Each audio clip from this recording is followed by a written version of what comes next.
Chapter 12:20. Yeli and Wangrong were very confident before the battle, but when they fought with the Mongolian cavalry, they realized how terrifying it was to be dominated by cavalry.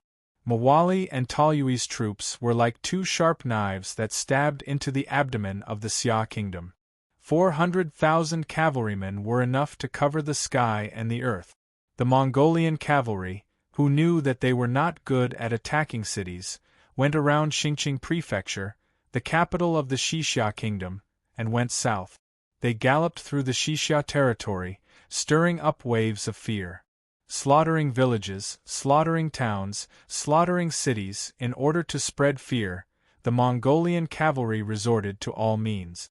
Even though the Chong people were tough, they were terrified when faced with such a crazy massacre. Villages were burned to the ground, cities were looted, black smoke filled the air, and corpses were everywhere. Poor Xixia people. After the natural disaster, they were attacked again. However, natural disasters were easy to hide from, but human bodies were hard to endure. Those people who had endured the locust plague with great difficulty, collected their emotions with unparalleled tenacity, and finally managed to borrow food rations for the winter with great difficulty, were slaughtered. This was the sorrow of the world. In this chaotic world, the people were like dogs, waiting to be slaughtered. The Xixia people wanted to live in peace, but they were pushed to the front of the war and could not stay out of it. In this chaotic world, if they did not advance, they would die. The Mongolians' thoughts were simple.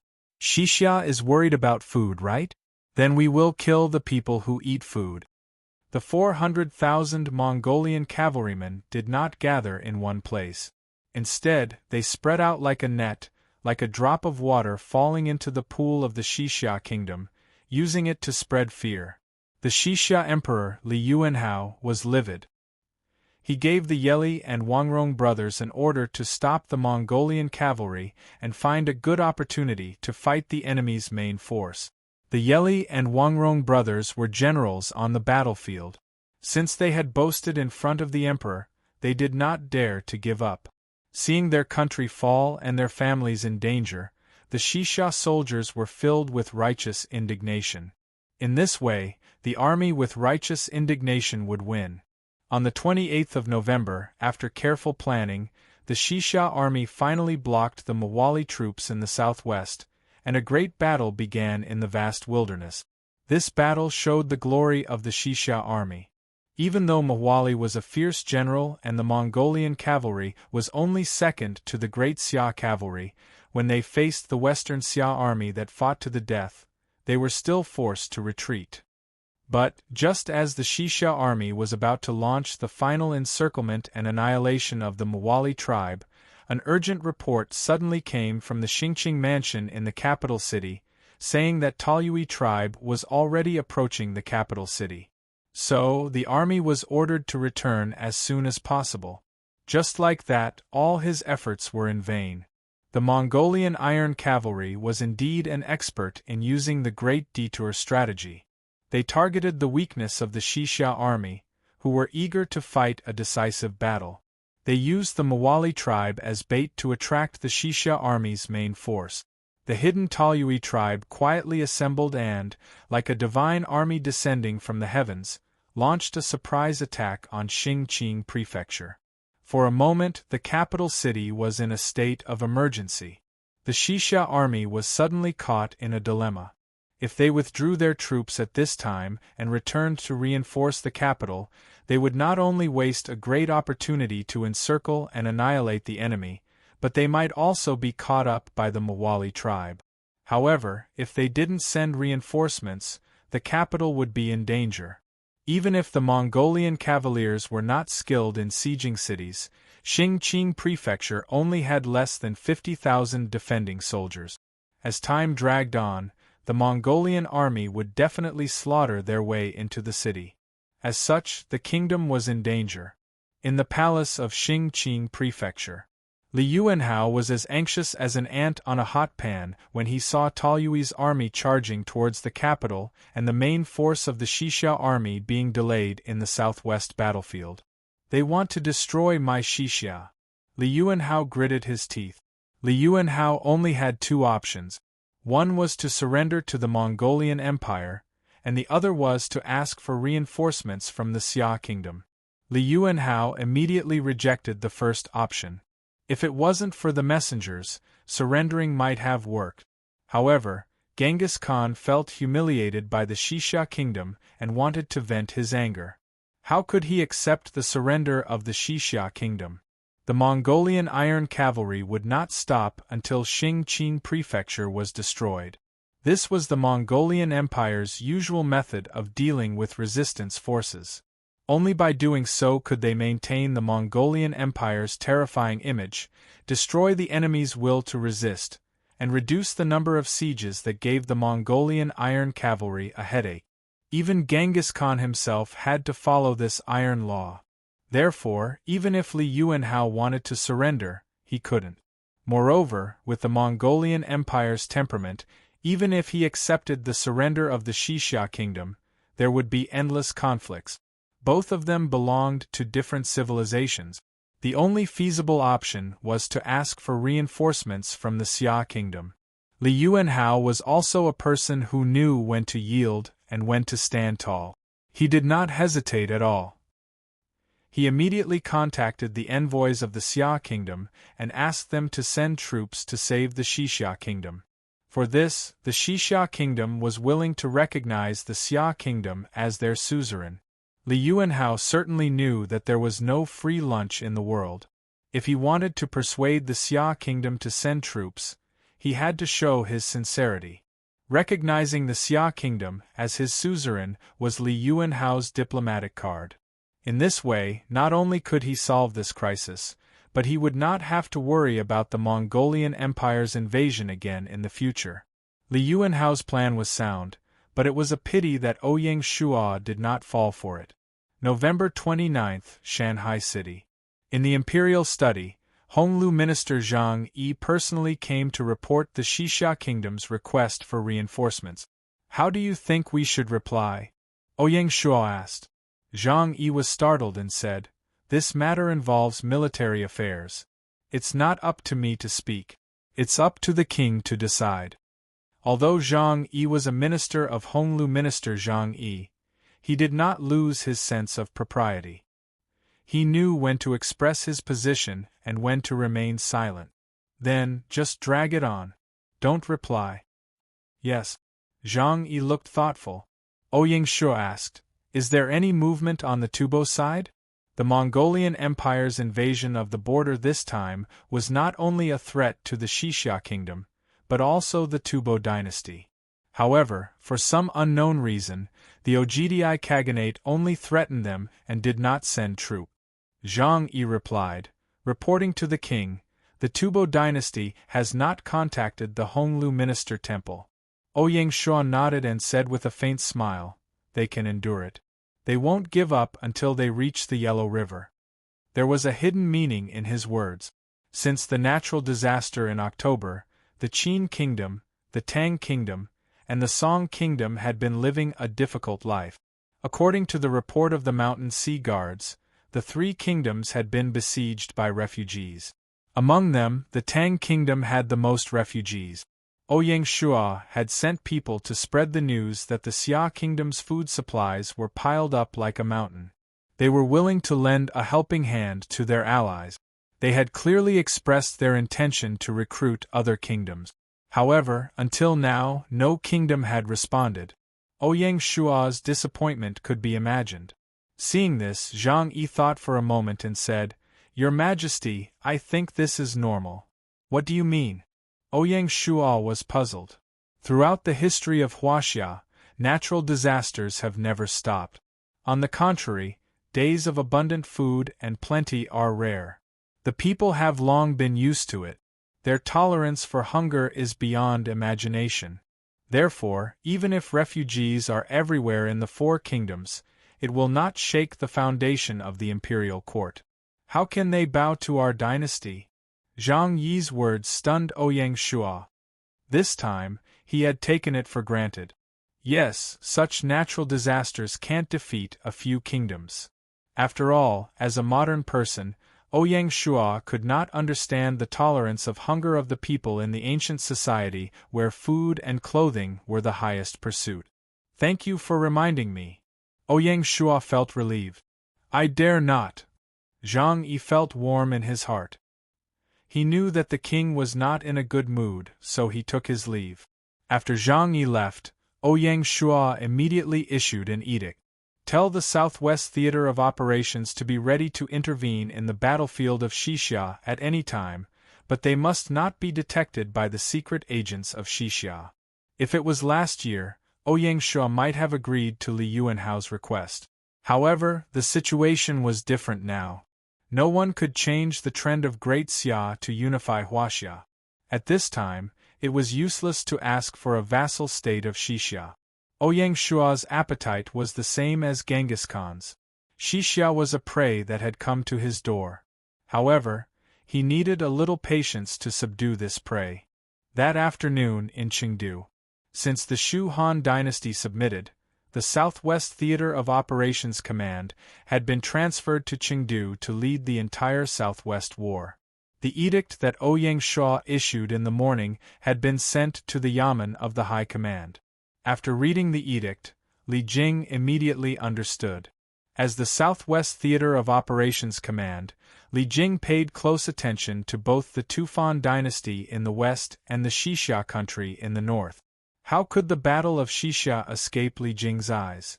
After thinking for a while, Li Jing immediately contacted Li Mu, the commander of the Soaring Eagle Army, through the communication compass. Tell the Soaring Eagle Army to immediately enter war mode and be ready to attack Xixia. Commander-in-Chief, are we finally going to fight? Li Mu could not hide his surprise and excitement. Obviously, he had been waiting for this battle. It was convenient for smart people to talk to each other. What made Li Mu excited was not only that he was going to intervene in the Battle of Xixia, but also that Li Jing had handed the mission of attacking Xixia to the Soaring Eagle Army instead of the Flying Bear Army that Li Jing personally led. If he could take down Xixia, it would be a great contribution. Li Mu admired Li Jing's breadth of mind. We still have to wait for the king's order. After a pause, Li Jing continued, It's almost time for the promotion ceremony. General, to the Southwest Theater of Operations, there's no greater gift than taking down Xixia. You should understand the importance of this battle. Not only do you have to win, but you have to win beautifully. Please rest assured, Commander-in-Chief, the Soaring Eagle Army will not tarnish the reputation of the Theater of Operations. Li Mu had made a military order. Seeing this, Li Jing nodded in satisfaction. You need to explain the supplies and make a list. The Theater of Operations will coordinate. Thank you, Commander-in-Chief. Chapter 12:21. Ouyang Shua's cold treatment made Li Yuanhao, the emperor of the Western Xia country, mad. Li Yuanhao was a smart man. He knew that the Great Xia didn't respond directly because they didn't think the Western Xia's offer was high enough. But this was Li Yuanhao's bottom line. Should he submit to the Great Xia like Jin, Shu, and Sui? Li Yuanhao couldn't do that. No matter who it was, as long as they sat on the throne, they would not abdicate until the very last moment. Li Yuanhao's countermeasure was to order the Yeli Wangrong brothers to lead their troops back before Xingqing Manor fell into the enemy's hands, no matter what, no matter the cost. Li Yuanhao decided to personally command the troops of the Tuale tribe. Soon it was December. After the natural disaster, the aftermath was endless. In the northern land in December, the wind was chilly and bleak. In some places there was even heavy snow dyeing the dark red ground white. The Mongolian Empire, Hala and Lin. Genghis Khan looked at the snowflakes outside and said, Winter is here. In just 2 months, cattle and sheep died in groups on the grassland because of the lack of grass. In order to save the breeding sheep, some herdsmen even took out their own rations to feed them. An unprecedented ordeal was burning the grassland. In order to exchange for food, some herdsmen at the border took the risk to sell the dead cattle and sheep to the Central Plains. Then, they bought food and fed the rest of the cattle and sheep. Many of the Mongolian nobles were involved. The most rampant place was the border of the Great Zhou dynasty. It seemed that the Great Zhou dynasty was indulging them. However, the border of the Great Xia dynasty, which was close to the Great Zhou dynasty, was strictly guarded, making it difficult for them to smuggle. However, the Great Xia dynasty had the most abundant food in the whole Central Plains. The Great Xia dynasty. Genghis Khan was lost in thought when he heard these words. Throughout the history of Huaxia, there was no dynasty like the Great Xia dynasty, which not only dominated Huaxia, but also dominated the world. It was said that the Great Xia dynasty covered the whole world, which made Genghis Khan fascinated. In the past, he had also built a super empire that spanned across the Eurasian continent. It's a great honor to be able to compete with such a figure in the same generation. Genghis Khan was still full of pride. The more he thought about it, the more clear-headed he became. He knew very well that now was not the time to confront Great Xia head-on. Genghis Khan raised his eyes and gazed into the distance. With the intuition of an emperor, he had a faint premonition that a ferocious tiger was quietly lurking in the south of Xixia. I'm afraid that the empire's road to attack the Western Xia will be full of twists and turns. Maybe I should consider Ogdi's suggestion. The Ogdi Khaganate did not attack the Tufan dynasty, not because they were afraid of the Tufan dynasty, but because the Tufan dynasty did not have enough resources. Although the territory of Tufan was vast, it was actually a barren land. Ogdi had his eyes on a fat piece of meat, but he didn't dare to act rashly. Great Zhou dynasty, Handan city. This winter, Dichen was also very cold. The country's strength was declining, and it was difficult to hold the fort alone. Everyone had deserted him. A series of setbacks had pushed Dichen into the depths of the abyss, and he had almost failed to climb back up. It was Grandpa Dichen's appearance that cheered him up a little. What the Great Zhou dynasty had to deal with wasn't how to deal with Great Xia, but how to survive this cold winter. The natural disaster and the war had almost depleted the granary of the Great Zhou dynasty. Tens of millions of people were crying piteously for food, waiting for Dichen to think of a solution. With no other way out, Dichen could only take the risk. He instructed Lord Chunshan to use the Chamber of Commerce's name to exchange the limited food for the dead cattle and sheep in the grasslands. Because the herdsman's life was more difficult, the Great Zhou Chamber of Commerce made a lot of money. With the support of meat, the Great Zhou dynasty's winter was not too cold. After dealing with the food crisis, Dichen was discouraged and had no more fighting spirit. Sometimes, in the dead of night, Dichen would even envy Xiongba and Zhan Lang for being able to come back from the dead. This was the irony of the world. 5th of December, Xingqing Prefecture. Taoyui led 200,000 Mongolian cavalry and was already at the city gates. Both sides were racing against time. To Taoyui, if they could capture Xingqing Prefecture before the Western Xia reinforcements returned, then it would be a great victory.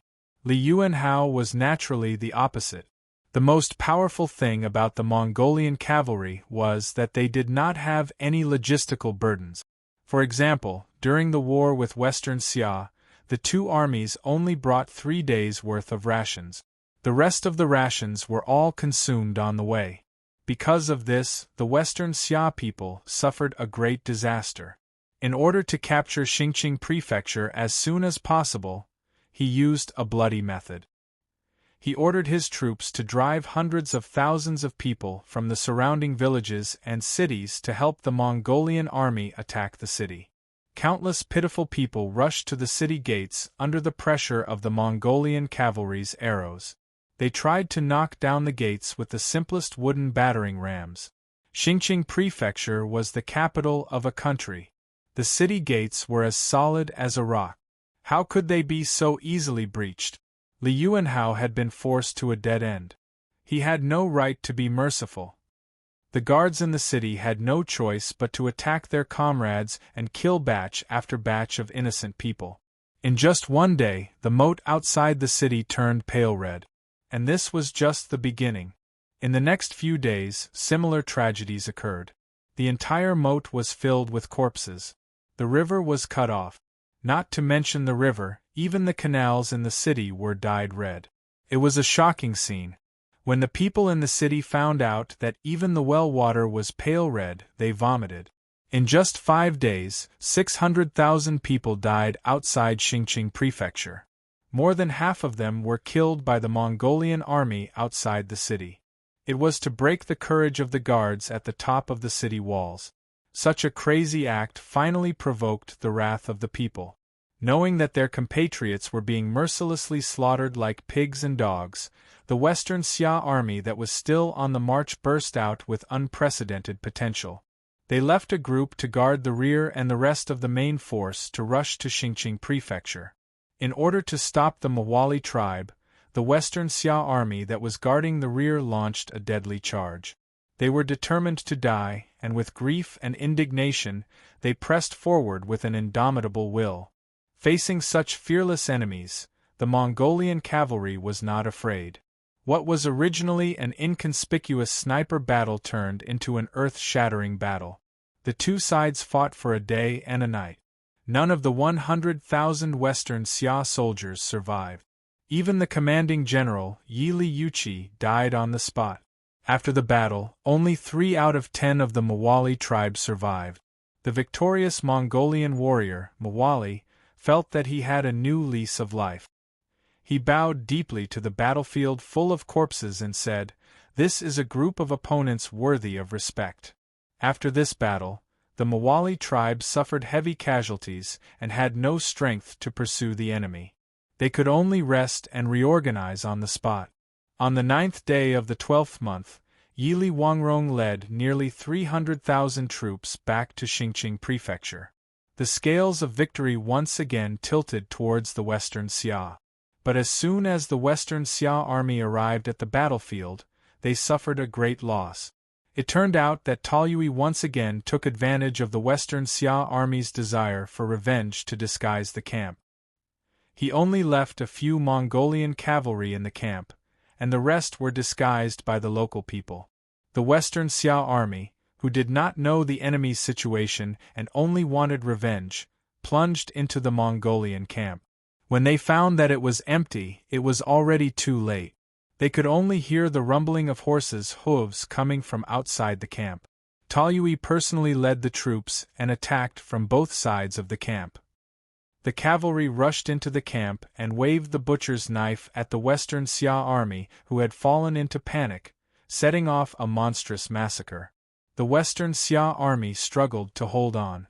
Under the command of Yili Wangrong, they finally managed to kill a bloody path.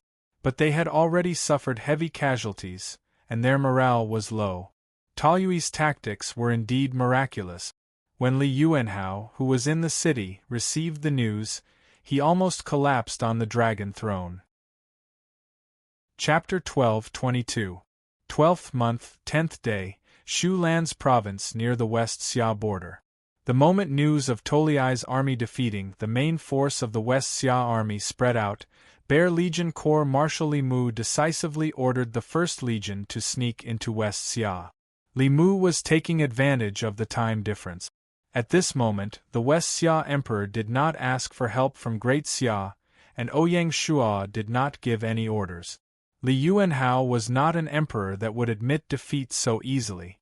In the next few days, Toliai gave up on sieging and led his troops to chase after Yili Wangrong.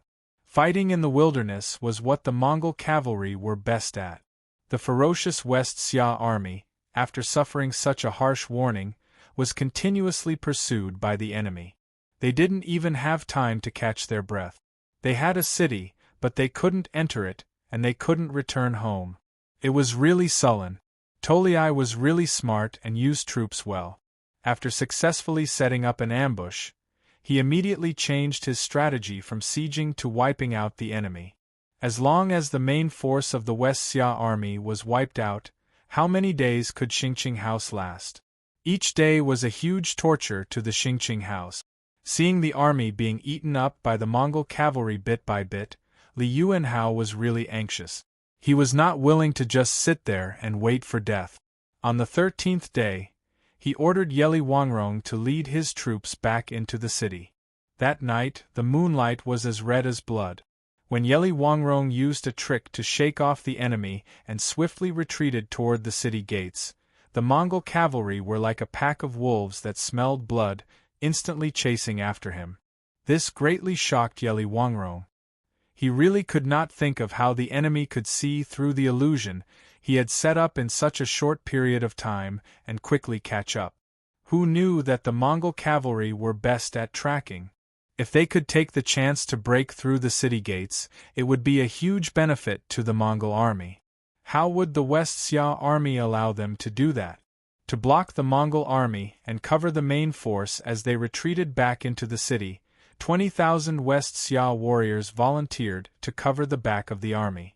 They formed a formation outside the city and fought a bloody battle. Seeing that, the defending soldiers on the city wall were in tears. Only at night did the Mongol army know that they would not be able to smoothly charge into the city after cutting down the West Xia forces. Only then did they retreat like a flood, disappearing into the night sky. The corpse field outside the city was their medal of merit. On the 14th day, the situation on the battlefield had become clear. The remnants of the West Xia troops holed up in the Xingqing prefecture, trying to defend themselves with the strong city walls. Early in the morning, Yeli Wangrong, who had rested up, led his troops up the city walls and was prepared to engage in a tough battle with the Mongol army. In reality, the Mongol army did not attack at all. Seeing this, both Yeli Wangrong and the West Xia Emperor Li Yuanhao felt their hearts tremble as they had a bad premonition. After a month of fighting, they had a clear understanding of Taoyui's style of doing things. This was a general who did not play by the rules. He seemed to be unconstrained, but he always hit the enemy's vital point. The abnormality of the Mongol army definitely meant that there were new changes. The truth was as such. After the Western Xia army retreated into the city, Tolai lost interest in attacking the city. Giving up a lone city meant that Tolai would gain the entire Western Xia. That day, Tuale personally led 100,000 troops to defend outside of Xingqing House. The remaining Mongol cavalry were spread out to roam West Xia, pillaging and burning. Looking at their actions, it seemed like they wanted to clean out the entire West Xia. The battle seemed to have returned to the starting point. The only difference was that close to half of the 500,000 West Xia army was lost, and they were holed up in the city, not doing anything. On the contrary, the Mongol cavalry were getting braver and braver. On the 16th day, Taoyui contacted the Empire and asked them to send people to take over West Xia. He was really arrogant. At this stage, West Xia was already at the end of the road. That day, the stubborn Li Yuanhao finally admitted defeat. He told Great Xia that as long as they could protect the riches of the Li family, he was willing to submit to Great Xia. As for surrendering to the Mongol Empire, that was impossible. After a few rounds of battles, the two countries had formed a blood feud that would not rest until one side was wiped out. Great Xia's efficiency was surprisingly high. When Ouyang Shuo received the report from the Honglu Temple, he immediately ordered the Northwest Warzone commander Li Jing to attack West Xia. Pretty much at the same time that Li Jing received the order, Li Mu led the 4 legions of the Eagle Legion Corps to charge into West Xia. In just a day, the first huge battle broke out. That day, the 1st Legion General of the Soaring Eagle Legion Corps, Chun Tang, calmly commanded his troop. Taking advantage of the fact that Mu Kei's forces had not reacted, they swiftly surrounded them and crushed them. While Taoyui led the troops to attack Xingqing House, Mukali's remaining forces had been resting up. How would he have known that the moment he received news that Great Xia was advancing into West Xia, enemy troops would appear around him? Caught off guard, he immediately suffered a huge loss. The collapse of Mukali's forces was like a bolt of lightning that streaked across the West Xia night sky. It showed that this country-wiping war due to grain had reached a new turning point. When Taoyui, who was outside Xingqing House, received the report, his expression could not help but turn solemn. He had two choices in front of him. First, he could take the huge amounts of wealth and grain that he had plundered and retreat to the grassland. This would basically complete his pre-war goal.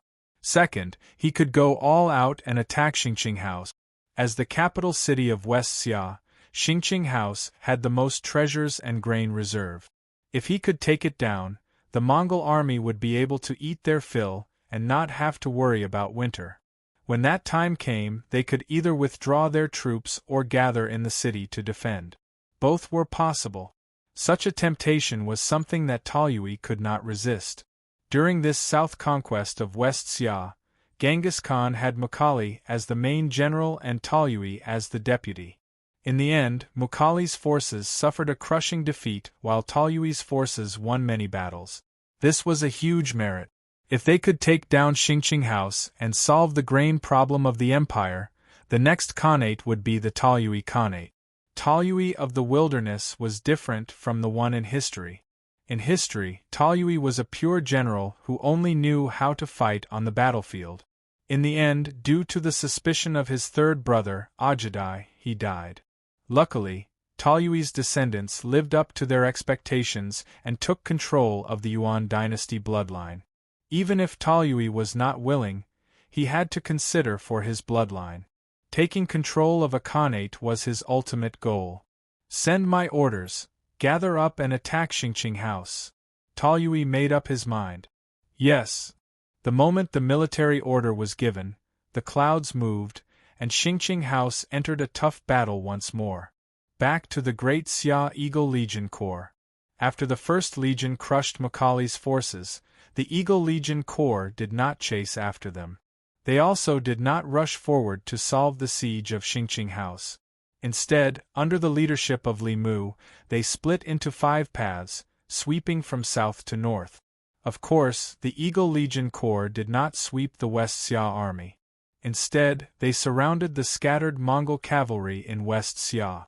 They did not want to let any of them escape. With that, the Eagle Legion Corps led the army of the king forward with a huge aura.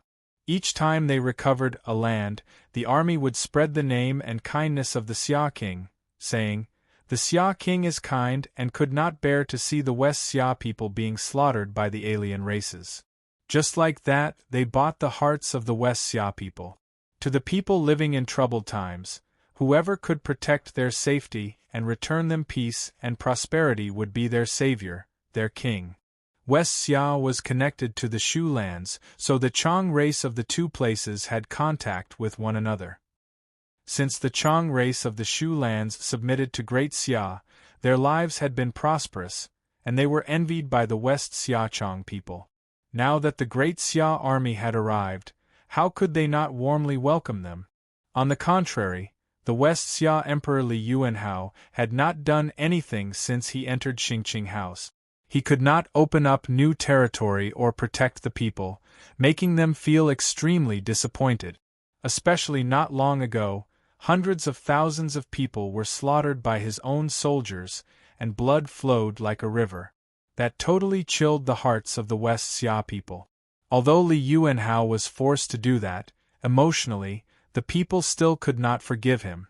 Under such a background, the Eagle Legion Corps was invincible. Everywhere they went, the people would welcome them. Furthermore, the Chang race people were really valiant, and they all led the army to surround the hiding Mongol cavalry. The encirclement operation went unusually smoothly. The Mongol cavalry that were still showing off their strength and pillaging suddenly became rats that everyone wanted to beat up. Although Tolai had given the order to gather up the army, the 100,000 troops had already been sent out, and they could not just call them back. To the Mongol cavalry that went out to pillage, this was a great job. While pillaging for the empire, they could also fill their own pocket. The Mongol army even had a rule that when the army went out to pillage, they only needed to hand over 80% of the wealth. The remaining could be split among the troops that participated in the pillaging. How could a red-eyed army be called back with just a simple order? The troops did not dare to openly go against the order, so they could randomly find a reason, such as the sudden storm, the bridge being destroyed, making it difficult to travel, and them having to go around it, which would delay the gathering time. There were so many excuses like this one that could be found in a basket. If it were not for the strict discipline of the Mongol army and Tolai's strong methods, who knew how long it would take to gather up the 100,000 troops. However, the moment the Eagle Legion Corps arrived, the scattered Mongol cavalry were like rabbits meeting an eagle. They ran faster than anyone else and hurriedly retreated toward Xingqing House. Especially those scattered in the south, who were afraid that the Eagle Legion Corps would catch up. Sometimes, to quickly retreat, they had no choice but to throw away the wealth that they had obtained with much difficulty like trash. It was not that the Mongol cavalry were cowards, and it was not that the Great Xia army was so strong. Instead, they knew that along with the Great Xia army entering, the entire situation had changed. Before this, when the Chang people faced the Mongol cavalry, in front of the fear of death, they could only hide in the mountains and forests. They did not dare to fight back at all. Now that the imperial army had arrived, the situation had changed. Before the Great Xia army arrived, the local Chang people had already gone down the mountains to welcome the imperial army. The way they looked at the Mongol cavalry was also weird. Under such circumstances, how would the Mongol cavalry dare to be arrogant? If they were not careful, before the Great Xia army arrived, they would be ripped to shreds by the Chang people. Chapter 12:23. The Mongolian Empire, Hala and Lin. Genghis Khan had been paying close attention to the war in Xixia. When the Xia army was invited to officially intervene in the war, Genghis Khan knew that the empire had no chance of winning this war, unless more troops were sent to Xixia. In that case, it was likely that a local war would evolve into an uncontrollable all-out war. If the empire could send more troops, so could the Xia Empire. Moreover, it would be faster and on a larger scale. Order Taoyui to immediately lead the troops to withdraw from Xixia. Do not continue to fight, or you will be punished according to military law. Yes, Genghis Khan was more decisive than Taoyui and knew how to choose. Although the war was not a complete success, at least a large number of supplies were looted, which solved the urgent problem of the empire. As for how to solve the remaining food shortage, they could only think about it at length. If they continued to fight, not only would they lose the loot, but they might also lose money. Genghis Khan had been a soldier all his life and was never willing to do a losing business. Taoyui did not dare to disobey Genghis Khan's military order. On the 19th of December, Taoyui gathered the remnants of Mu Huali's army, a total of 250,000 troops, escorted countless supplies, and quickly evacuated Xixia.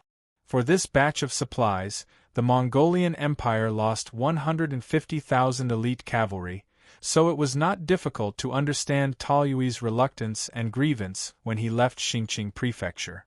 Taoyui hated the Xia Empire, who had plucked the fruits of their labor. Seeing the retreat of the Mongolian army, Yeli Wangrong, who was even more aggrieved than Taoyui, was unwilling to give up. Regardless of Li Yuanhao's advice, he personally led 50,000 troops to chase after the Mongolian cavalry, trying to delay the retreat of the Mongolian cavalry. Taoyui, who had been holding back his anger for a long time, discussed with Mu Huali and led the troops to turn around to face the enemy, once again defeating Yeli Wangrong. Even Yeli Wangrong himself was shot to death by Taoyui. This battle also marked the end of the war in Xixia. 3 days later, Li Mu led the troops to Xingqing Prefecture and took over the defense of the city from the Xixia army, marking that the Xixia Empire had completely become history. From this day on, the base of the Soaring Eagle Army would be moved from the Shu province to the territory of Xixia, becoming an elite force of the dynasty against the Mongolian Empire. With the Shu Han dynasty's submission, there were no more hidden dangers in the Shu province. The Flying Bear Army was enough. After receiving the military order from the War Zone Command Headquarters to the Privy Council, the remaining troops of the Western Xia Army, apart from the Soaring Eagle Army, who had recruited some soldiers to make up for the losses they had suffered in the war and to organize the Provincial Garrison Division, were to be disbanded. With the current military strength of Great Xia, it was not suitable for them to expand their army. Therefore, Ouyang Shuo had no choice but to reluctantly part with the more than 200,000 Western Xia soldiers who had survived the war and were first-class elite. Moreover, after this war, the population of the Western Xia country had withered, especially the young and strong. So, arranging for this batch of soldiers to retire would also help to restore the production of the Western Xia country as soon as possible. Ouyang Shuo had already ordered the Civil Affairs Bureau to transfer a batch of Han people from Chengdu County of Sichuan Province to settle down in Western Xia, in order to replenish the population of Western Xia. As for the arrangements for Li Yuanhao and the Western Xia, they would have to wait for the imperial court's edict. When the news of the Western Xia country's submission to the Great Xia country came out, many people were envious and jealous. On the surface, it seemed that the Great Xia had occupied the vast Xixia country effortlessly this time. In fact, it seemed that they had gained a huge advantage. In fact, not everyone could take advantage of this. For example, the neighboring Qin state of Western Xia. Even if Li Yuanhao was willing to lead the Western Xia country and surrender to the Qin state would not be able to shelter Li Yuanhao from the Mongolian Empire. Moreover, the Mongolian army would not take the initiative to withdraw before the battle had even begun. The root cause was that the Great Xia country could smoothly take over the Western Xia country because of its strong national strength and unparalleled prestige in the Huaxia region. If it were any other country, it would be impossible. Moreover, taking over the Western Xia country was not necessarily a good thing in the short term. It meant that more than 10 million people would be crying piteously for food from the imperial court. December 25, in Shanghai City. After several days of discussion, the imperial court's plan to deal with the Western Xia country had finally been settled. First, it was the imperial title for Li Yuanhao. In view of the fact that the Western Xia country had chosen to submit to the Great Xia country under special circumstances, and the Western Xia country did not have a deep foundation, according to the cabinet's opinion, Li Yuanhao would only be conferred the title of a first-class marquis. Furthermore, Li Yuanhao was not allowed to stay in Xingqing Prefecture. He had to move his entire clan to Shanghai City. This arrangement was also made in view of the fact that the Western Xia was home to the Chang tribe, and that Li Yuanhao had an unparalleled influence among the Chang tribe. Once the calamity was over and life returned to normal, the Chang tribe members who still held grudges against Li Yuanhao might regroup with Li Yuanhao and seek benefits for their tribe. This was something that Ouyang Shuo was unwilling to see no matter what. Of course, the Great Xia's policy of racial equality also applied to the Chang tribe. Secondly, there was the administrative division of the Xixia country's territory. When Li Yuanhao founded the country, he used Xia as the name of the country and called it Great Xia. Because it was in the west, the Song people called it Xixia. In this way, the name of the country and the name of Xixia would inevitably violate the taboo of the Great Xia dynasty. It certainly couldn't be directly designated as the province of Xixia. So, they needed to think of another name for the province. Ouyang Shuo was originally lazy and wanted to directly use the territory of the Qing dynasty as a reference, naming it Qinghai Province. It was the cabinet chief Jiang Shang who suggested changing the name to West Sea Province. There was a reason for this. The name Qinghai Province originated from Qinghai Lake, and West Sea was the ancient name of Qinghai Lake. Changing the name to West Sea Province not only made it more ancient, but it was also the opposite of East Sea Province. Ouyang Shuo naturally followed the advice. Then, it was time to decide on the candidate for the governor of West Sea Province. This time, Ouyang Shuo still insisted on using the native people as his guide and promoted Cui Shaoxi, the former governor of Wuzhou in South Sichuan Province, to be the governor of West Sea. As the pride of the Chui family, Chui Shaoxi had joined the territory when he was still in the county.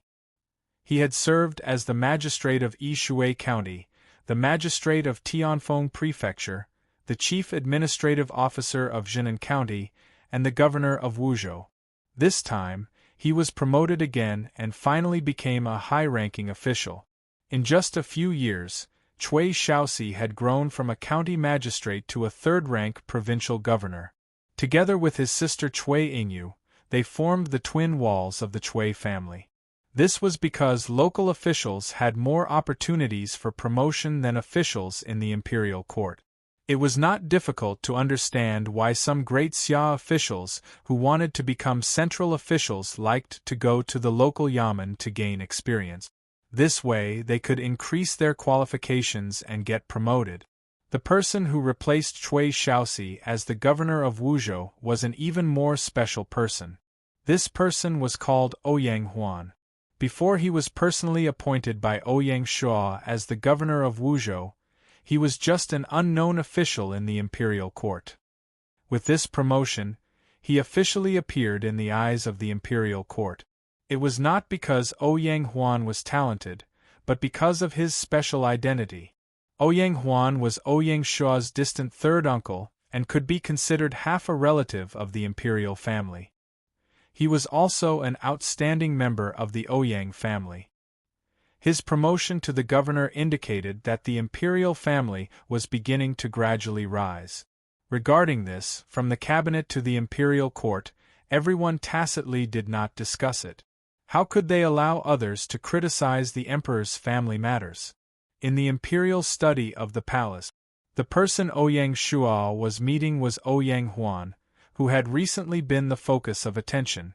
Third uncle, you'll be placed under a microscope when you take up your post.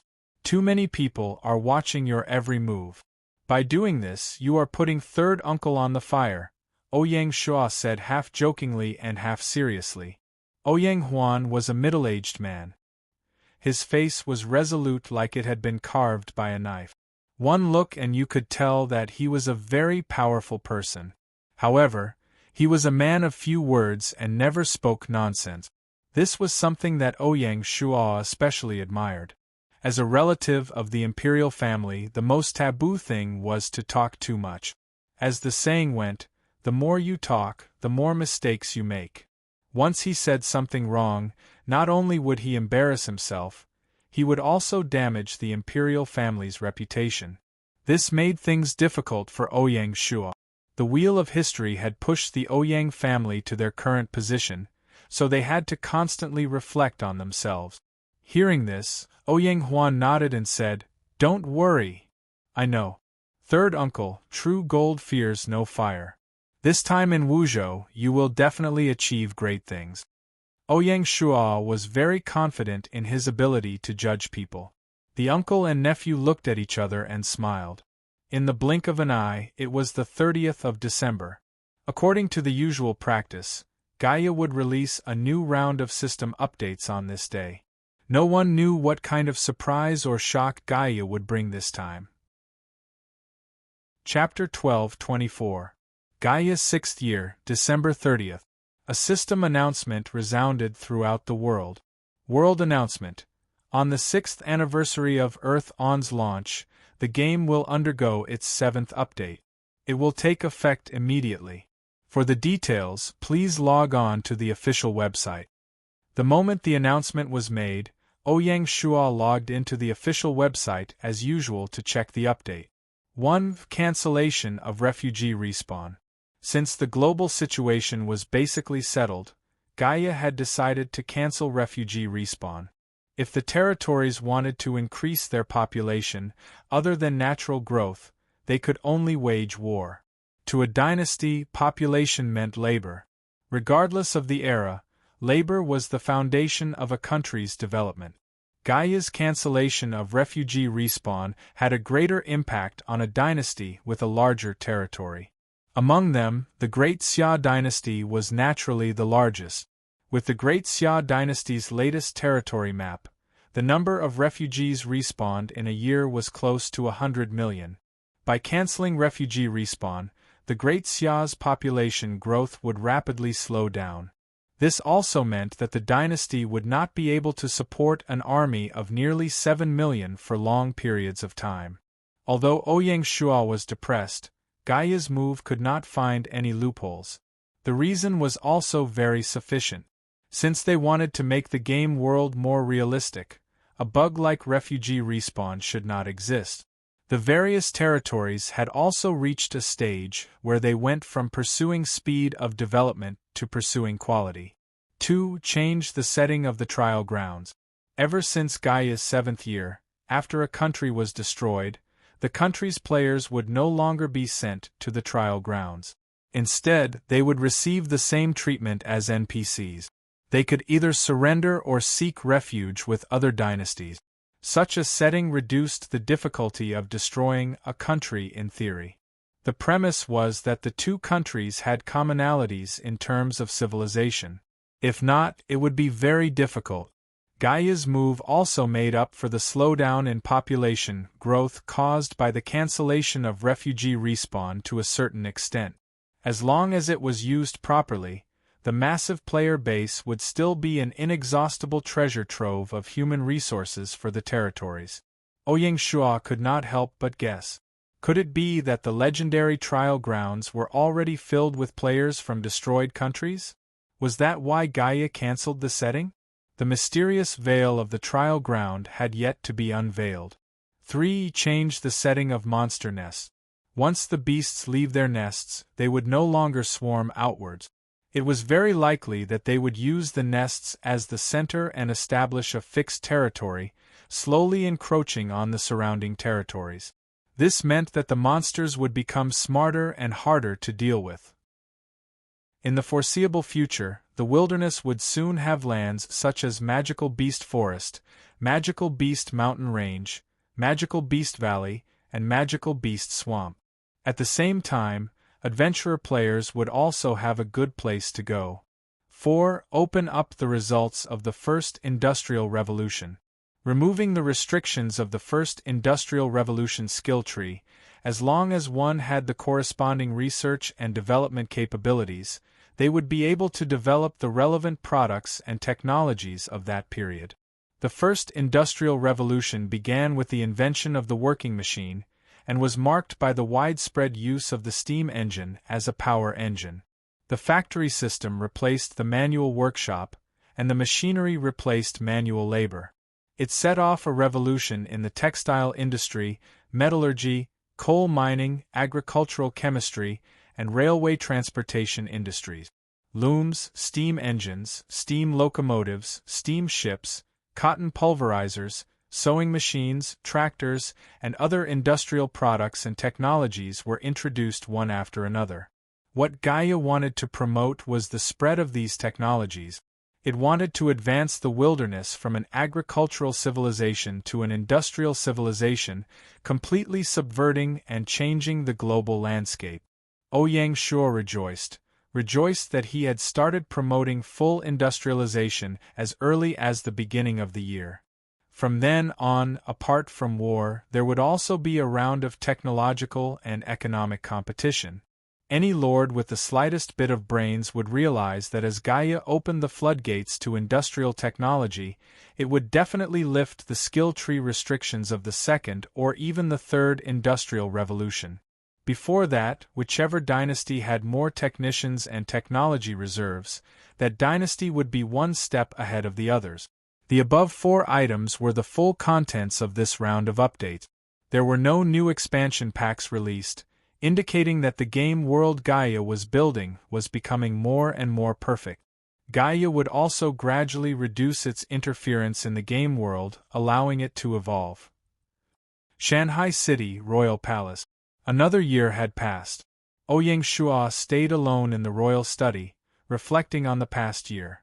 Ever since the Federation disintegrated and Skynet took over everything, Ouyang Shua was relieved of the heavy burden in his heart despite having 2 opponents, the Azure Badge and the Silver Hand. Externally, although the Morocco province had fallen, they had successively conquered Johor, Payu, the 3 islands of Java, and Ethiopia. Including the Maldives County, Hawaii County, and Hawaii County, the results were plentiful. Internally, they were even more powerful. They had successively conquered the Han and Qin kingdoms, subdued the Jin, Sui, Shu, and Xixia kingdoms. Together with Xiong Ba and Battle Wolf, the unification of China was unstoppable. The constant expansion of their territory was an increase in military strength, population, and resources. After a year of hard work, the Grand Xia had achieved major breakthroughs in both internal and external affairs.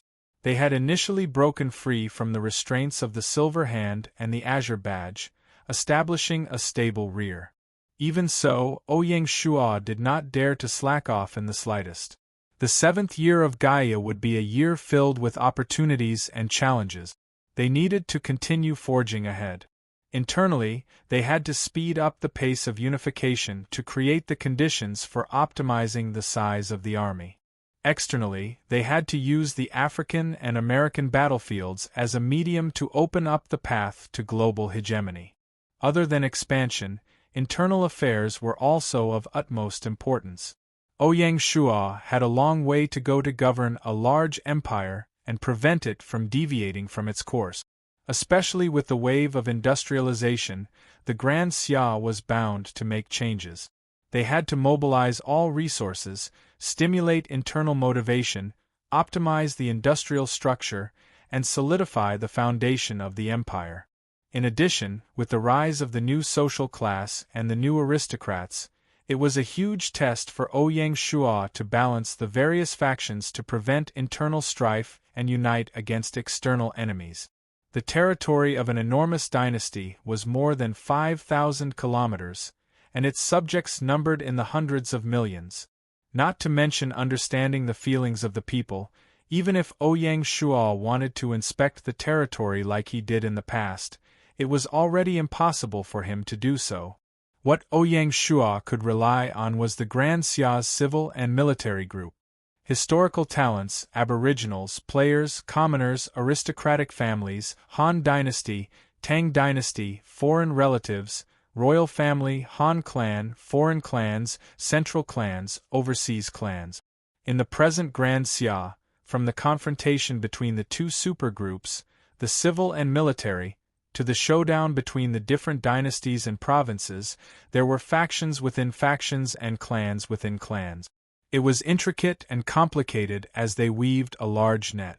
Ouyang Shua was entrenched at the central node of the large net. To this day, Ouyang Shua was only in his early 30s. Looking at the history of China, he was definitely the youngest founding emperor. He was also the one with the heaviest burden. Don't be fooled by Ouyang Shua's triumphant progress. With Ouyang Shua presiding over the capital, he had civil officials to assist him internally and generals to serve him externally. He could enjoy the glory alone, but who could understand his hard work? As long as Ouyang Shua was in the capital, he would read memorials late into the night. He would stay up all night, racking his brains, not daring to relax at all. It was not an exaggeration to describe it as treading on thin ice. Such hard work was not only a rare experience, but also a responsibility that could not be shirked.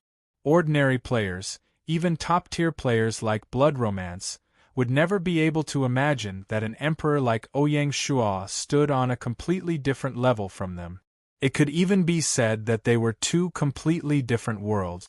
Ouyang Shua was strong not only because of his outstanding talent, but also because of his constant training over the past 6 years. The environment was the best at tempering people. Ouyang Shua's position was something that countless heroes dreamed of. It was equivalent to Gaia mobilizing a large amount of resources from the game world to nurture Ouyang Shua's talent. Hundreds of historical talents, hundreds of millions of subjects, and even a large number of players could be seen as Ouyang Shua's sparring partners. They pushed Ouyang Shua from a commoner to where he was today. This was both an opportunity and a furnace for smelting steel. Only after 100 tempering could one achieve success.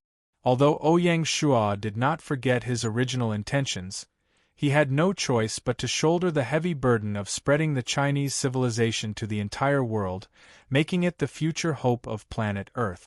Ouyang Shua was also a mortal, so he naturally had his fears. From Gaia's 5th year onwards, Ouyang Shua's advantage of being reborn no longer existed. He had to focus 120% and study seriously. He pondered day and night, continuing to point out the direction for the great Xia dynasty. He was constantly worried that he would bring irreparable losses to the great Xia due to his mistake.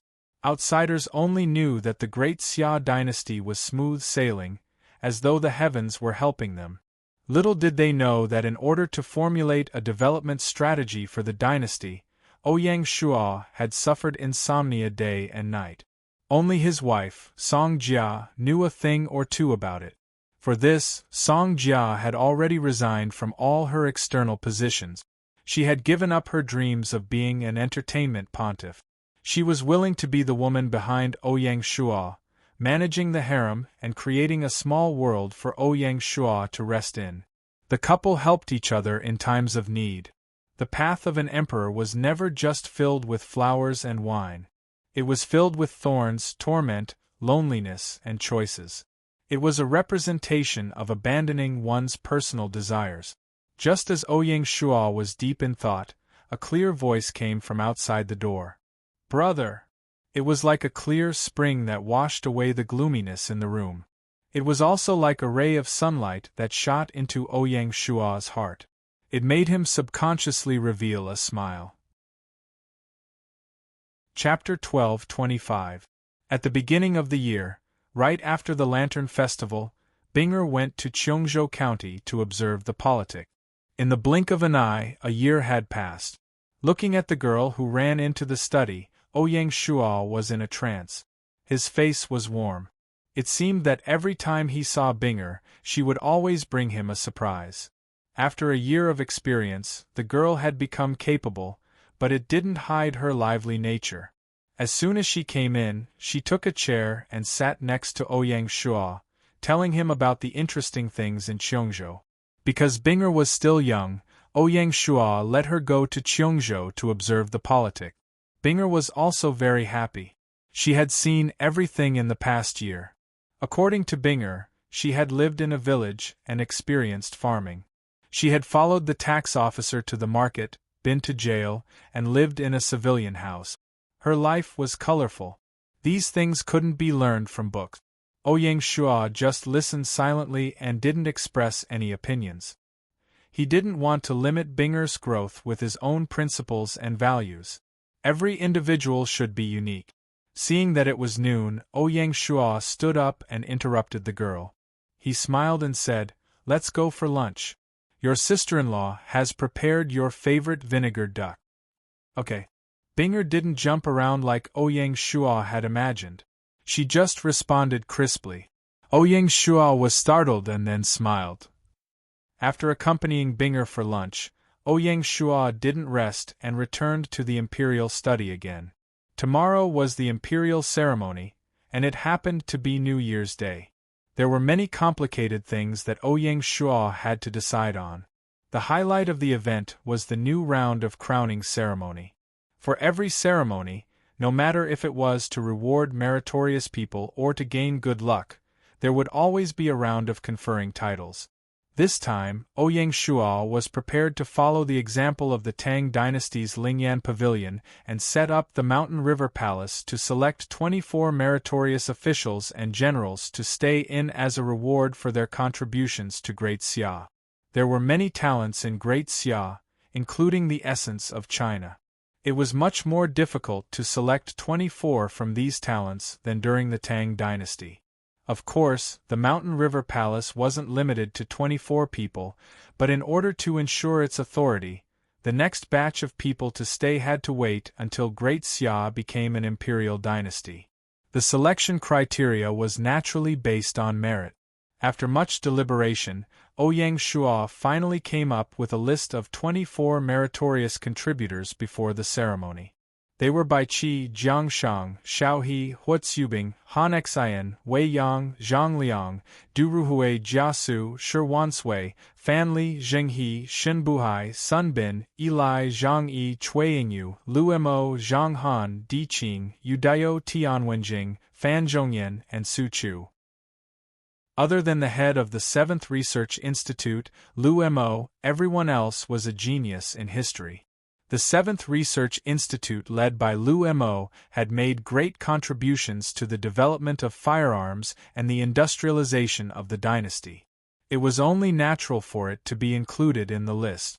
Without a doubt, the historical talents that were included in the Mountain River Hall would be Ouyang Shua's priority target. Just yesterday, Ouyang Shua had purposely logged off to meet with Jiang Shang, Bai Qi, Zhang Liang, and Jia Su, who had successfully materialized into Homo sapiens. They were indeed intelligent people. Under Gaia's guidance, they quickly adapted. However, the space of the spaceship was limited, so they couldn't do much. After greeting each other, they returned to their respective positions. Because of this, Ouyang Shua realized that materializing historical talents in advance did not have much benefit. The only benefit was that when Jiang Shang and the others entered the game again, they would have the same immortal body as the players. Moreover, they would also be able to obtain achievement points. Ouyang Shua bluntly said that their achievement points could be used freely. For example, they could materialize a relative. In the game world, they had a large family or even a clan. The choice of Bai Qi and the others greatly exceeded Ouyang Shua's expectations. They indicated that they would only materialize 1 or 2 relatives at most. Jia Su even indicated that he was not willing to materialize any of them. Ouyang Shua clearly remembered what Jia Su had said at that time. Your Majesty, actually, we know that the moment we were created by the Mother Goddess Gaia, we were considered to be brand new people. Our lives also began from that moment. As for the memories in our minds, they are merely memories. I and the historical Jia Su are essentially people from 2 different time and space. Rather than saying that the relatives in the game world are relatives, it would be better to say that they are a kind of tie in the memory. They are not true kinship. If it really materializes, it might not necessarily be a blessing. Ouyang Shua somewhat understood their thinking. Bai Qi added, the reason why I plan to materialize Wei Lan is not because we are husband and wife in history, but because we truly have feelings for each other in the game world. Ouyang Shua was completely enlightened. Because of this, Ouyang Shua decided to stop materializing starting from the 7th year of Gaia. He would only materialize once in the 9th year of Gaia, which was a year before they arrived at Planet Hope. After a year, Ouyang Shua's achievement points had increased by more than 5 million points, leaving ordinary players in the dust. In the future, with the rapid development of Great Xia, this number would only increase in an exaggerated manner. Gaia's 7th year, January 1st, Shanghai City. With the grand ceremony at hand, the entire Shanghai city had become a sea of joy, with lanterns and streamers everywhere. At 8 in the morning, Ouyang Shua specially rushed to the main hall, opened the territory interface, and applied to be promoted to a dynasty. The moment he clicked on it, he heard a series of system notifications. System notification. Testing Great Xia Dynasty Promotion Conditions. Condition 1. Lord's title is at least a king. After testing, player Ouyang Shua's title is the highest level, Son of Heaven's title, meets the requirements. Condition 2. Lord's reputation is at least renowned across the world. After testing, player Ouyang Shua's title is the highest level, Brilliant Empire, meets the requirements. Not long ago, after inheriting the title, Ouyang Shua's reputation had also reached 5 million points, and he had been promoted to the highest level, Brilliant Empire. Condition 3. The dynasty occupies at least 1/3 of the territory of this region. After testing, the Great Xia dynasty occupies 42% of the territory of Huaxia, meets the requirements. The submission of Xixia country had allowed the territory of Great Xia to exceed 1/3 of the quota. Condition 4. The dynasty's population exceeds 50 million. After testing, the real-time population of the Great Xia dynasty is more than 401. 35 million meets the requirements. With the submission of the East Sea province and Xixia country, the population of Great Xia directly exceeded the 400 million mark, rapidly approaching the historical population record of Huaxia. Condition 5. The dynasty owns at least one overseas territory. After testing, the Great Xia dynasty has conquered 14 countries, established 1 city, 3 counties, and 8 provinces, meets the requirements. Apart from the Great Xia dynasty, no one else had such achievements. Condition 6. The dynasty's luck is at least at the 3rd level, purple luck. After testing, the Great Xia dynasty's luck is at the 4th level, golden dragon, meets the requirements. With the continuous expansion of the Great Xia dynasty, the advancement of the Dragon of Luck was really a matter of course. Condition 7. Occupy at least 1 royal city in this region. After testing, the Great Xia dynasty has successively conquered 5 royal cities. Dali, Luoyang, the capital, Quanzhou, and Chengdu, meets the requirements. The submission of the dynasty was also included in the quota. Condition 8. Destroy at least 1 country. After testing, the Great Xia dynasty has successively conquered 14 countries, meets the requirements. Destroying a country did not mean establishing a territory, just like how the Great Xia dynasty conquered Morocco and eventually lost it. Similarly, establishing a territory did not mean destroying a country, just like the establishment of a county. Therefore, Condition 5 and Condition 8 did not conflict. In other words, as long as the operation was done properly, Condition 5 could be changed. Condition 9. Possess at least 1 secret treasure of Jin country.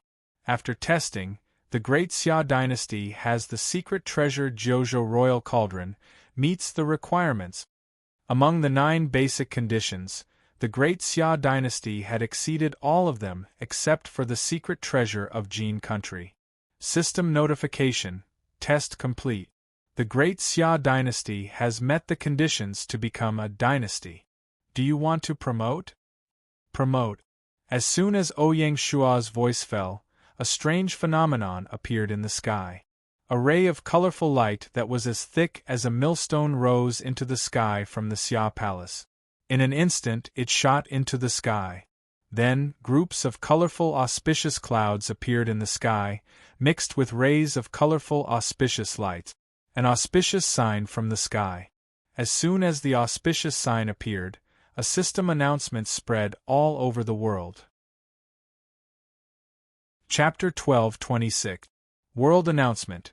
Congratulations to China's player Ouyang Shua for successfully promoting the Great Xia dynasty to the Great Xia dynasty, becoming the first lord in the world to ascend to the throne. Special reward. 3 Homo sapiens, 10 million gold coins, and a mysterious gift. Gaia was as generous as ever, and the reward was very special. Ouyang Shua did not think too much about the 3 Homo sapiens. He gave them to Han Xian, Li Jing, and Hua Tsubing to ensure their safety. The 10 million gold coins reward could slightly alleviate the financial pressure of the Great Xia dynasty. Just before the new year, the Great Xia Bank, the Great Xia Commercial Bank, and the Great Xia Agricultural Bank were established one after another. With the establishment of the 3 banks, it would be of great help to the dynasty's macro control. The court could use silver as a medium to absorb the scattered funds in the hands of the people. They could then lend to corporations, merchants, and farmers, using the power of capital to promote rapid economic growth. What Ouyang Shua looked forward to the most was the mysterious gift. When the Great Xia dynasty was established, Gaia had also given Ouyang Shua a mysterious gift, the Basic Information Atlas of Planet Hope. It made many of Ouyang Shua's decisions lean towards Planet Hope. System notification.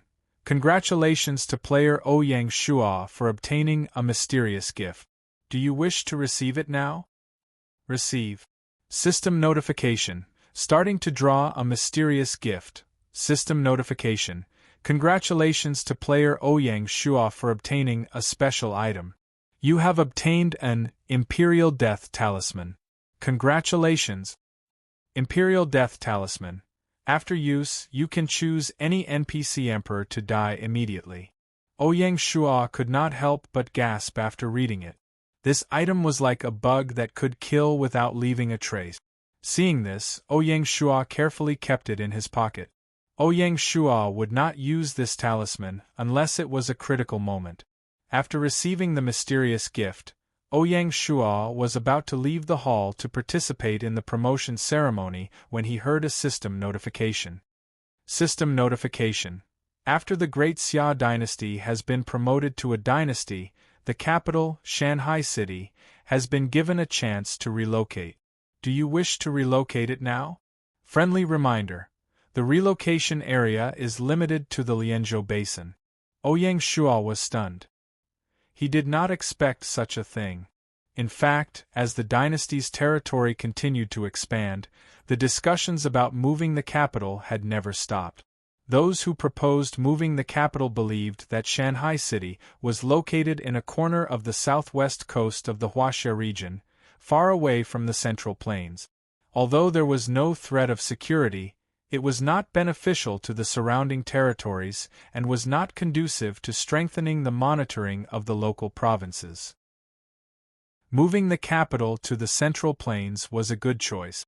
Especially in Gaia's last update, it had removed the setting of conquering a territory's city being the same as conquering a territory. Some ministers suggested that Luoyang could be made the new capital, with Shanghai City as the secondary capital. Ouyang Shua had always been noncommittal towards this. Shanghai City, which was located in the Lianzhou Basin of the South Sichuan province, was indeed a corner of Huaxia. However, the territory of Great Xia was not limited to Huaxia itself. If one were to consider the situation of the world, with the development trend of the Great Xia, no city would dare to say that it would be able to remain at the center of the empire. Including the southern border, Shanghai City was located at the center of the north and south. Moreover, Great Xia was founded on the ocean, and they viewed the control of the sea as one of the foundations of the dynasty. As a seaport city, Shanghai City had a natural advantage, which was something that inland cities like Luoyang could not compare to. Of course, Shanghai City's current position was indeed somewhat awkward. Firstly, as the capital, Shanghai City was too close to the coast. It was only separated by a canyon. Although it had the satellite city of North Sea City, the city guards, and the royal fleet to protect it, it did not give people a sufficient sense of security. Secondly, Shanghai City's north side was backed by a cliff. In the early stages of the territory's development, the existence of the cliff had indeed protected Shanghai City's safety. However, as Shanghai City continued to prosper, not only did the city's interior develop, even the area outside the city began to develop. To a certain extent, the existence of the cliff had hindered Shanghai City's development. Now that Gaia had given Ouyang Shua a chance to readjust, it could not be any better. Relocate. Ouyang Shua did not hesitate. System prompt: please select your relocation location. Looking at the miniature map of the Lianzhou Basin, Ouyang Shua did not hesitate. He directly tapped on the grassland in the middle of the Lianzhou Basin and placed Shanghai City in the middle of the basin.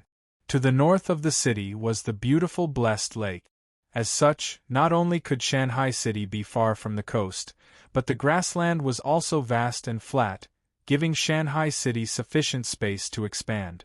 It would be more than enough for Shanghai City to develop into a modern city in the future.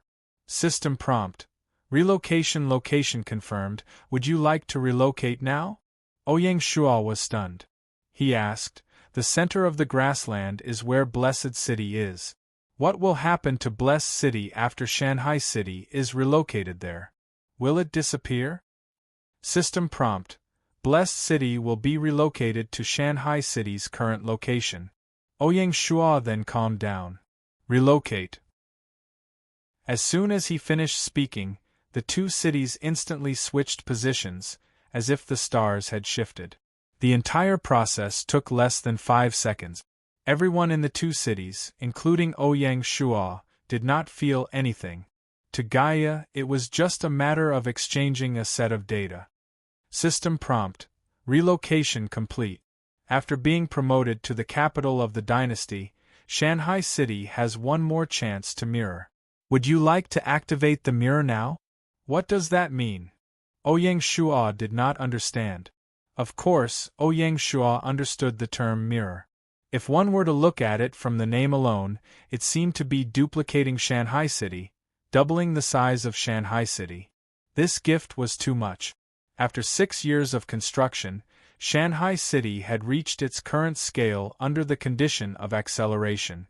If the buildings in the city were to be included, the value would definitely not be less than 100 million gold coins, or even more. That was not the added value. Therefore, Ouyang Shua did not believe that Gaia would be so generous. System prompt: the so-called mirror is using Shanghai City's current city walls, streets, and municipal pipe network as the blueprint to replicate an empty city with only the city walls and main roads for the second development of the territory. Ouyang Shua was relieved.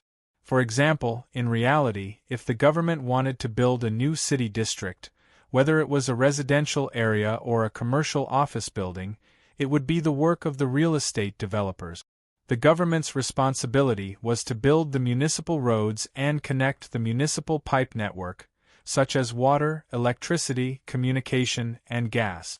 Gaia's mirror was to complete all the things that the imperial court of Great Xia wanted to do in one go. Even so, it was still a super big gift. As the central city of the world, Shanghai City was the center of attention. Its population had long reached the upper limit, and the imperial court had no choice but to take coercive measures to restrict the influx of foreigners into Shanghai City. Now that the city had been expanded to twice its original size, and with Shanghai City's highly developed real estate development level and unparalleled attraction, the new district would soon prosper. The imperial court could rely on auctioning land to earn a huge amount of money. Before the mirror, Shanghai City was the largest city in the world.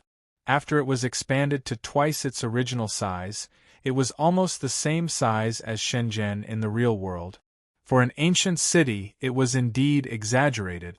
If not for the fact that industrialization had already started and was constantly accelerating, the management level of the ancient city would definitely not be able to support such a huge city.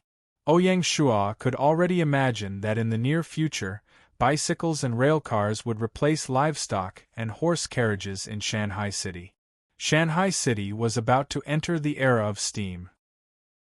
Almost instantly, Ouyang Shua made up his mind to not blindly develop the new district. Instead, he had to formulate a unified plan. It would be a new industrial district or a new steam district.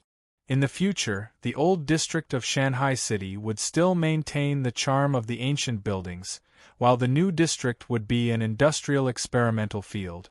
He wanted to recreate a new industrial city that would be filled with the roar of machines. Ancient and modern would be perfectly blended in Shanghai City. Just the thought of it was fascinating. System notification: mirror completed. Adjustments can be made to the city's plan. Please make a request for adjustment. Ouyang Shua thought for a moment and made 5 requests. First, connect the Friendship River and Qiushui River to the Blessed Lake. Connecting the rivers and lakes would be equivalent to rebuilding a water network. In the future, the Blessed Lake would not only be a leisure destination, but also the largest inland port. It would handle goods from all over the world and continue to maintain the prosperity of Shanghai City. Second, move Monarch City to the center of the city, crossing the old and new districts. Because of the integration of the 3 cities, Great Xia's Monarch City had always been located in the northwest corner of the city. In the past, it was fine with the protection of the cliff, But now that the city was moved to the plains, they had to consider the safety of Monarch City. From a defensive point of view, it was very necessary. Shanghai City was located in the center of the basin, and Monarch City was located in the center of the city. It was also in line with the status of a capital city and the etiquette system. Crossing the old and new districts showed that Ouyang Shua valued the new district and treated everyone equally. Third, move the military work area in the old district to the new district. The military work area was the pioneer of the empire's industrialization. Moving the military work area to the new district was the first step in setting the tone for the development of the new district. The military work area in the old district would be standardized as a university town. The renamed A Capital University, Military University, Imperial Normal University, Imperial Academy of Arts, and other institutions of higher learning would all be located in the university town. Fourth, move the Industry Department, Commerce Department, Transportation Department, Asset Management Department, Great Xia Commercial Bank, Great Xia Agricultural Bank, and Shanghai City's government offices to the new district. The imperial court had to be the first to develop the new district. Only then could the citizens feel at ease. The Imperial Guard camp would also be adjusted. There would be an Imperial Guard camp at each of the four corners of the city. Together with the barren land in Monarch City, there would be enough space for 5 legions. Other than the 1st Legion stationed in Monarch City, the remaining 4 legions would all be moved to the 4 corners of the city. This arrangement protected the safety of the capital to the greatest extent. It also showed the citizens that even though the capital was placed on the plains, it was still as stable as Mount Tai and they could sleep at ease. At this point, the adjustment of the city came to an end. Chapter 12:27. Ouyang Shua had only made 5 major adjustments to the layout of Shanghai City. As for the finer adjustments, there was no need for Ouyang Shua to personally worry about them. As the city developed, the adjustments would naturally be in place. System notification. Adjustment request confirmed. Adjustment in progress. Similarly, in the blink of an eye, the city had already changed. After this round of expansion and adjustments, Shanghai City had already laid the foundation for it to soar once again, and it was striding forward with its head held high. Ouyang Shua received the award and adjusted the city. It seemed like he had been busy for a long time, but in fact, it had only been less than half an hour. Everything was ready. Your Majesty, the auspicious time has arrived. A female official shouted loudly. As soon as she finished speaking, the sound of bamboo flutes could be heard. From today onwards, Ouyang Shua was the ruler of the dynasty, and he had officially entered the ranks of the emperor. He could be addressed as Your Majesty, and he was the true son of heaven. Ouyang Shua wore a regal robe, boarded the imperial carriage, and left the palace. Long live the emperor, long live, long live! Under the escort of the guards, he left the royal city. Everyone on the streets cheered and danced when they saw the imperial carriage from afar, and they knelt to pay their respects. Just like the previous coronation ceremony, it was extraordinarily lively. After paying respects to the ancestral temple, Ouyang Shua once again boarded the imperial carriage and entered the main hall. The cabinet led the ministers and officials, and they knelt. The ceremony is complete, please ascend to the throne. Ouyang Shua slowly walked up and sat on the dragon throne, and the main hall became solemn. The music changed, and the officials shouted, "All officials salute! Long live the emperor, long live, long live!" The officials kowtowed 9 times.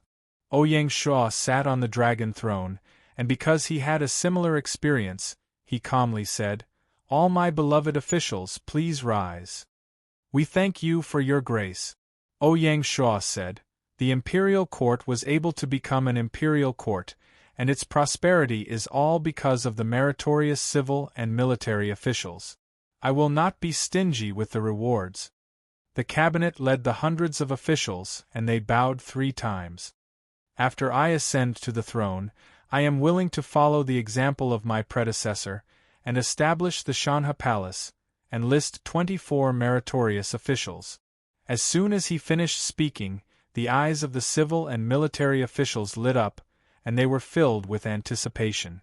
Ouyang Shua was the only one who knew about the matter regarding the Mountain River Hall. Not even the inner pavilion knew about it. Now that it was suddenly thrown out, it naturally caused a commotion. Ouyang Shua had not invited outsiders to this promotion ceremony. Instead, it was the Protector Generals of the southern and northern frontier, the garrison of North Africa, and all the provincial governors who had been invited to the capital. As he spoke, Ouyang Shua shot a look at Bai Nanpu, who was standing to the side. Bai Nanpu understood and unfurled the imperial edict. His Majesty the Emperor has decreed that the Shanha Hall will be established to commend the 24 meritorious officials who have rendered meritorious service to the country. They will be promoted as role models for all officials and will bring glory to future generations. Bai Qi, Jiangshang, Xiaohe, Huatsubing, Han Xian, Wei Yang, Zhang Liang, Duruhui, Jiasu, Shi Wansui, Fanli, Zhenghe, Shenbuhai, Sun Bin, Eli, Zhang Yi, Chuiyingyu, Zhang Han, Di Qing, Yu Daio, Su Chu, Tian Wenjing, Fan Zhongyan, Lu Mo. Every time Bai Nanpu called out a name, someone would step forward, unable to conceal their joy. To the civil and military officials, other than their current power and status, they also valued their place in history. They hoped that their names would be passed down for generations to come. Being listed in the Shanha Hall was the best way to leave their name in history. Therefore, even the cold-faced people like Bai Qi, Du Ruhui, and Tian Wenjing could not conceal their joy. Done. After the long list was read out, some people were happy, while others were disappointed. Especially important officials like Ko Zhuan and Li Jing. They had only joined the dynasty a little late and missed out on this grand occasion. It was impossible to say that they were not jealous. Seeing this, Ouyang Shua said, "These 24 meritorious officials have played a great role in the establishment of the dynasty. I hope that on the day the dynasty becomes an imperial empire, there will be more officials listed in the Shanha Hall." "Thank you, Your Majesty." The civil and military officials were instantly in high spirit. Other than the 24 meritorious officials, Ouyang Shua also conferred a number of titles. Bai Qi and Jiangshang were conferred the title of Duke, alongside Bai Hua, Mu Lanyue, and Feng Chihuang. Xiaohe, Huatsubing, and Han Xian were conferred the title of first-class Marquis. Wei Yang, Zhang Liang, Duruhui, Jiasu, and Shi Wansui were conferred the title of second-class Marquis. Fanli, Zhenghe, Shenbuhai, Sun Bin, Eli, Zhang Yi, and Chuiyingyu were conferred the title of third-class Marquis. The remaining 7 of the 24 meritorious officials were conferred the title of first-class Earl. Other than that, Ko Zhuan, Li Jing, Wei Zheng, Zhang Tingyu, Di Renjie, and a large number of other officials and generals were conferred the title of Earl. It was not difficult to see that Ouyang Shua was very cautious about conferring titles, especially those above the rank of Marquis. To put it bluntly, he was stingy. He did this to show the value of the title of Earl. Ouyang Shua had his own difficulties in trying to raise the value and meaning of the title of Earl. As the scale of the army gradually took shape, the position of army commander in the army was basically fixed, and it was very difficult to have any more vacancies. This also meant that the promotion of high-ranking generals was basically blocked. In the imperial court, the central positions were also basically fixed, and it was very difficult to make any major changes. The only thing that was slightly better than the army was the vacancy of the provincial governor. As the dynasty was still expanding, there was still a chance. To a dynasty, the obstruction of the promotion channel was undoubtedly fatal. The reason for such a difficult situation was because the game world was different from reality. To a certain extent, the officials and generals were considered half immortal. It was the same even when they were materialized in reality. Take Jiang Shang for example. After materializing as a Homo sapiens, although Jiang Shang chose to look like an old man, the cell activity in his body was no different from that of a young person. It was very easy for him to live for another 100 years. This was a good thing and a bad thing. This was because their existence blocked the promotion channel of the dynasty. Ouyang Shua was already considering if he should set up a retirement system on Planet Hope in the future to promote the replacement of the old and the new, so that the dynasty would not fall into a stalemate. Of course, this was all in the future. In the game world, if he wanted to set up a new value system outside of the job system, there was nothing more suitable than the title of Earl. Because of this, Ouyang Shua had to be careful in conferring titles and not let the title of Earl become like cabbages. At this point, the conferment of officials and nobility had officially come to an end. The dynasty is newly established. I hope that all officials will work hard. As Ouyang Shua spoke, he said to the ceremonial officer, "Confer the title of Empress, Crown Prince Ouyang Yu the title of Eldest Prince, and Princess Ouyang Luo the title of Princess." At this point, the emperor's coronation ceremony was considered complete. What followed was the routine military review. When the military review was over, it was already noon. At night there was a grand palace banquet and fireworks. The night was bustling like never before. When the bustling faded, it was already late at night. Starting from the 2nd of the first month, 5 consecutive days, a garrison, 2 protectorates, and 24 provincial governors lined up to report to Ouyang Shua by taking the opportunity to enter the capital. On average, there were more than 5 people reporting to him every day. These were the 5 busiest days of Ouyang Shua's life. They were also the 5 days where his brain worked the most. It was impossible to subdue these feudal officials and examine their work reports without picking out some mistakes and giving some constructive suggestions at the same time. This required Ouyang Shua to have a deep understanding and plan for the provinces. In the month before the new year, apart from preparing for the promotion ceremony, more than half of Ouyang Shua's energy was spent on this. Of course, such an extremely difficult task was not something that Ouyang Shua could handle alone. Behind every suggestion Ouyang Shua made was the painstaking effort of the cabinet and the cabinet of advisors. Using the opportunity of reporting to him, Ouyang Shua took the opportunity to review the province's plans for Gaia's 7 years, so as to not deviate from the route that the imperial court had planned for them. Of course, with a larger territory, there would naturally be a difference in quality. Ouyang Shua was very satisfied with the management of some of the 24 provinces.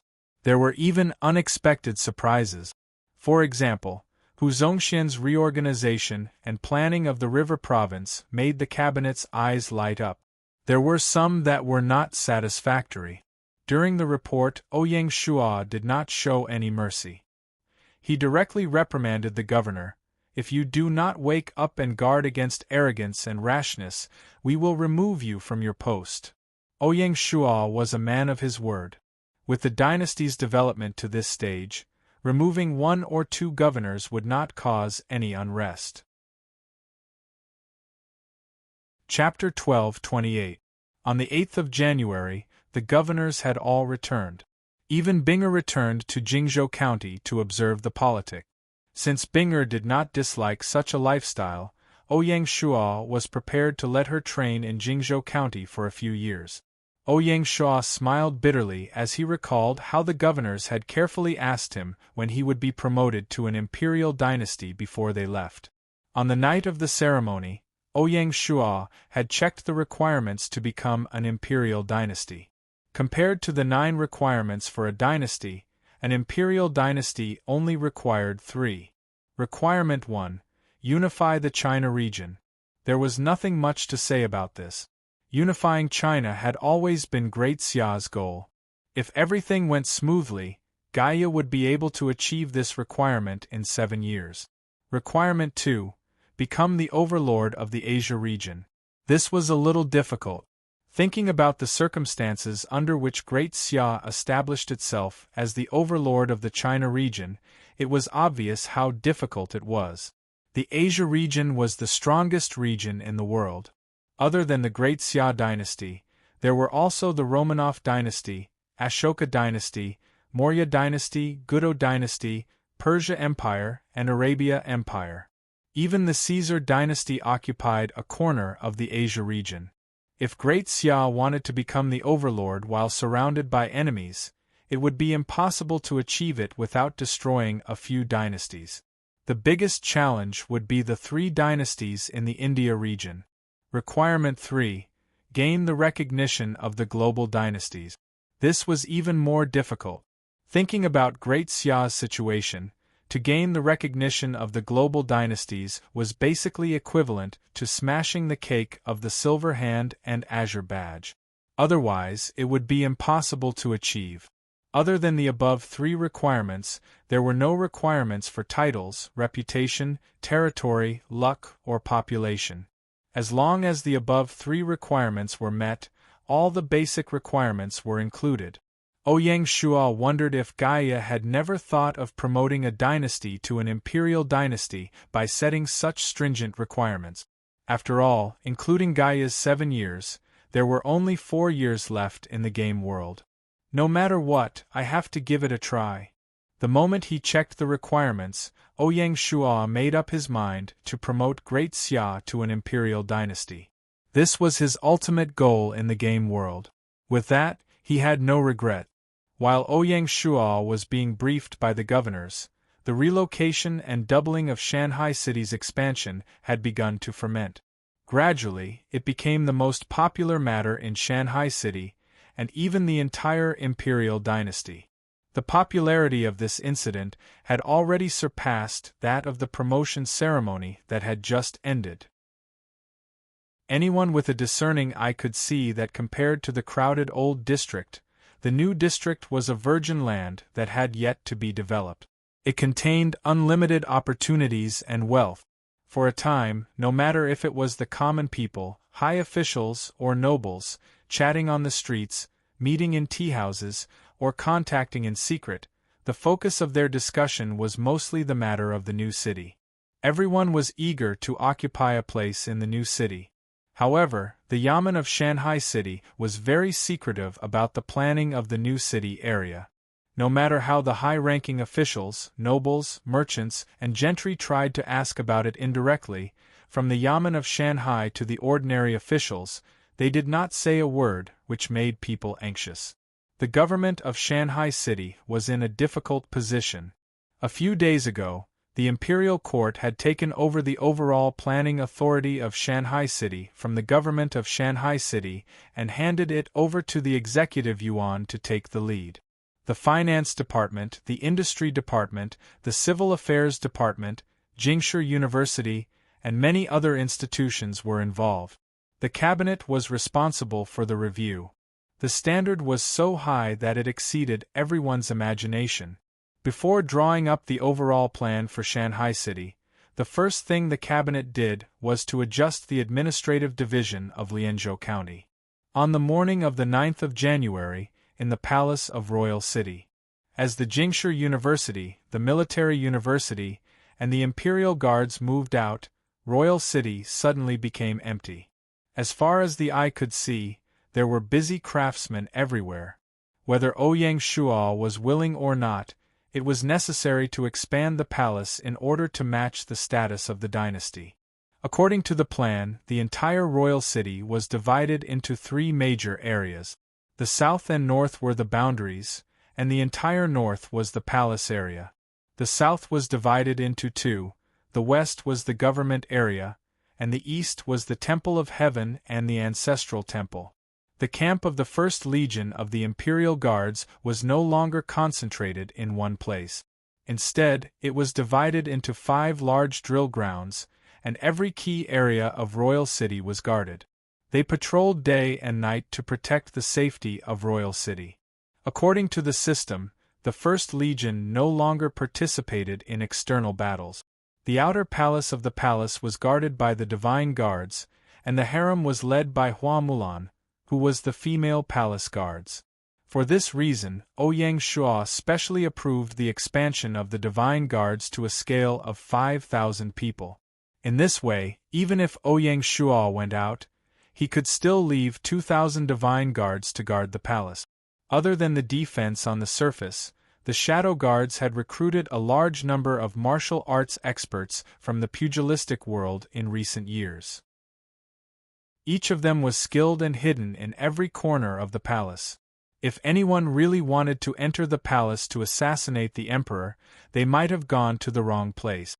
This arrangement was not because Ouyang Shuo was timid, but because the assassination of Emperor Wu of Han and the poisoning of Feng Qiuhuang happened not too long ago, and Ouyang Shuo had to be on guard. Great Xia had made too many enemies, and Ouyang Shuo would not be surprised if there were people who would do something desperate. In the imperial study, Jiang Shang was explaining the need to adjust the administrative division of Lianzhou County. Your Majesty, Shanhai City is the capital of the dynasty, an important place in the capital region, and the center of the dynasty. It radiates to the entire territory of the dynasty and is the symbol of the dynasty. Its high status and importance cannot be overemphasized. Therefore, we must establish its position in the administration. Ouyang Shuo was puzzled.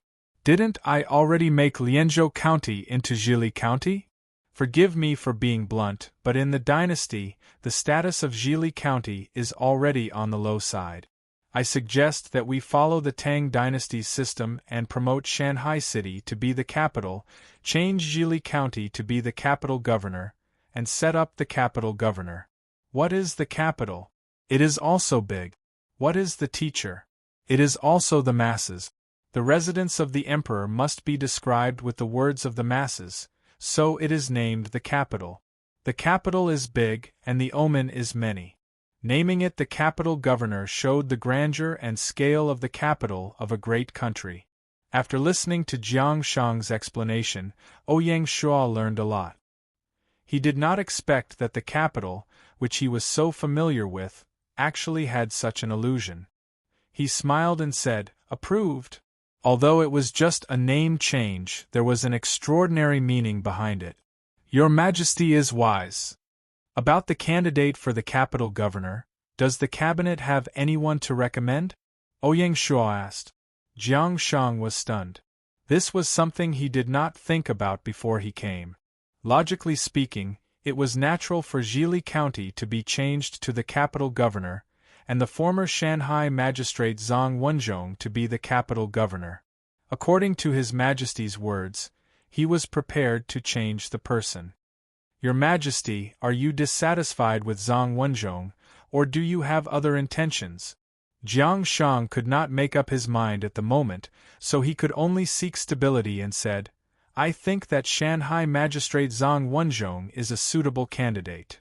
Although Zhang Wenzhong is suitable, is there no other candidate in the cabinet? This, faced with His Majesty's question, Jiang Shang was a little nervous. To be honest, the capital governor seemed to have an illustrious position, but it was a thankless position. The capital was under the feet of the emperor. Any random person on the street was a high-ranking official with a noble title. In this way, the capital governor was suppressed by the imperial court, and the high-ranking officials were pressuring him. He could not afford to offend either side. However, all the governors of the capital governor were tactful and flattering people. In the history of the Tang dynasty, the frequency of the changing of the capital governor was shocking. In the fourth poem of the 5 Poems for Friends, by Zhu wrote, How to change the capital, do not hesitate. Let me ask you to change 15 people in 10 years. On average, one person would be changed in less than a year. Ouyang Shuo no longer forced Jiang Shang and said, Let Tian Wenjing and Zhang Wenzhong swap. Your Majesty is wise. Jiang Shang breathed a sigh of relief. The emperor's heart was unpredictable. Ouyang Shuo made such an adjustment not because he was dissatisfied with Zhang Wenzhong, but because Zhang Wenzhong had been the mountain and sea commander for more than 3 years, so it was time for him to move to the Shu prefecture and become the governor. Secondly, Ouyang Shua did not want the capital governor to be as spineless as the Tang dynasty. He was determined to create an impartial capital governor, so he chose the cold-faced governor, Tian Wenjing. Tian Wenjing was one of the first batch of old officials of the imperial court, and was also one of the 24 meritorious officials. Whether it was experience or ability, Ouyang Shua believed that Tian Wenjing was qualified to be the capital governor. After talking about the capital governor, Ouyang Shua said, "I heard that recently, someone suggested to change the southern Sichuan province to Zhili province, making it the first province. What do you think?" Jiang Shang was confident about this matter, so he directly replied, "I think the time is not ripe yet. If that's the case, those rumors should stop." Although Ouyang Shua's tone was light, his words were lethal. No matter who was behind this rumor, it had touched Ouyang Shua's reverse scale. The capital region was never short of undercurrents. "Your Majesty, rest assured, I understand." Jiang Shang knew that it was time for those who thought they were smart to suffer. Chapter 12:29. Gaia Year 7, 15th of January, the capital. Under Jiang Shang's operation, the rumors about Zhili province had been suppressed, leaving only the undercurrents. The first governor, Tian Wenjing, had officially taken up his post yesterday. To express his support for the governor, Ouyang Shua personally inscribed the plaque of the governor's office, "Just and Honorable." This meant that the capital governor of Great Xia was different from the capital governor of Tang dynasty. At the same time, to prevent excessive discussion and speculation, the imperial court announced the positioning of the new district, which was Industrial Revolution Frontier, Steam Civilization Pioneer City, and Manufacturing Base. The imperial court also said that the overall planning of the new district was being developed and would be completed by March. By then, the imperial court would also formulate a supporting access mechanism according to the new district plan. Only then did the heated discussion about the new district in the capital slightly quell. It should be noted that although the new district was an industrial zone, it did not mean that any factory could be built there. For example, the steel mill and coking coal factory were all moved out of the city. After nearly 3 months, the largest reorganization of the army in Great Xia was finally completed. The 5 newly formed armies were already in place and were heading to their encampments. With the establishment of the Yulin Royal Guards, the Privy Council made a major adjustment to the encampments of the Imperial Guards, City Guards, and the Yulin Royal Guards. Needless to say, with the establishment of the capital governor's office, the entire capital area was under the control of the Imperial Guards. In this way, the city guards were able to free up their hands and expand their defensive area. The 1st City Guards Corps was stationed at the satellite city, Beihai City, guarding the southern gate of the capital. The 2nd City Guards Corps was still stationed at Mulan Fortress, guarding the northern gate of the capital. The 3rd City Guards Corps was stationed at Yunnan Province, the 4th was stationed at Chuanan Province, and the 5th was stationed at Lingnan Province. Together, they formed the first perimeter of the capital. The newly formed Yulin Royal Guards took over Chuanbei Province, Xiangnan Province, Jiangchuan Province, as well as Minnan Province, forming the second perimeter of the capital. This allowed the Xiangjiang army to focus on preparing for the War of Unification of Huaxia. As the Hudong army headed to Hudong Province, the Fengxiang army headed to Liaojin Province, together with the Beijiang army and Soaring Eagle army stationed at Shihai Province. The 1.4 million soldiers formed the northern defense line of Great Xia. The Mongolian Empire could no longer invade the borders of Great Xia.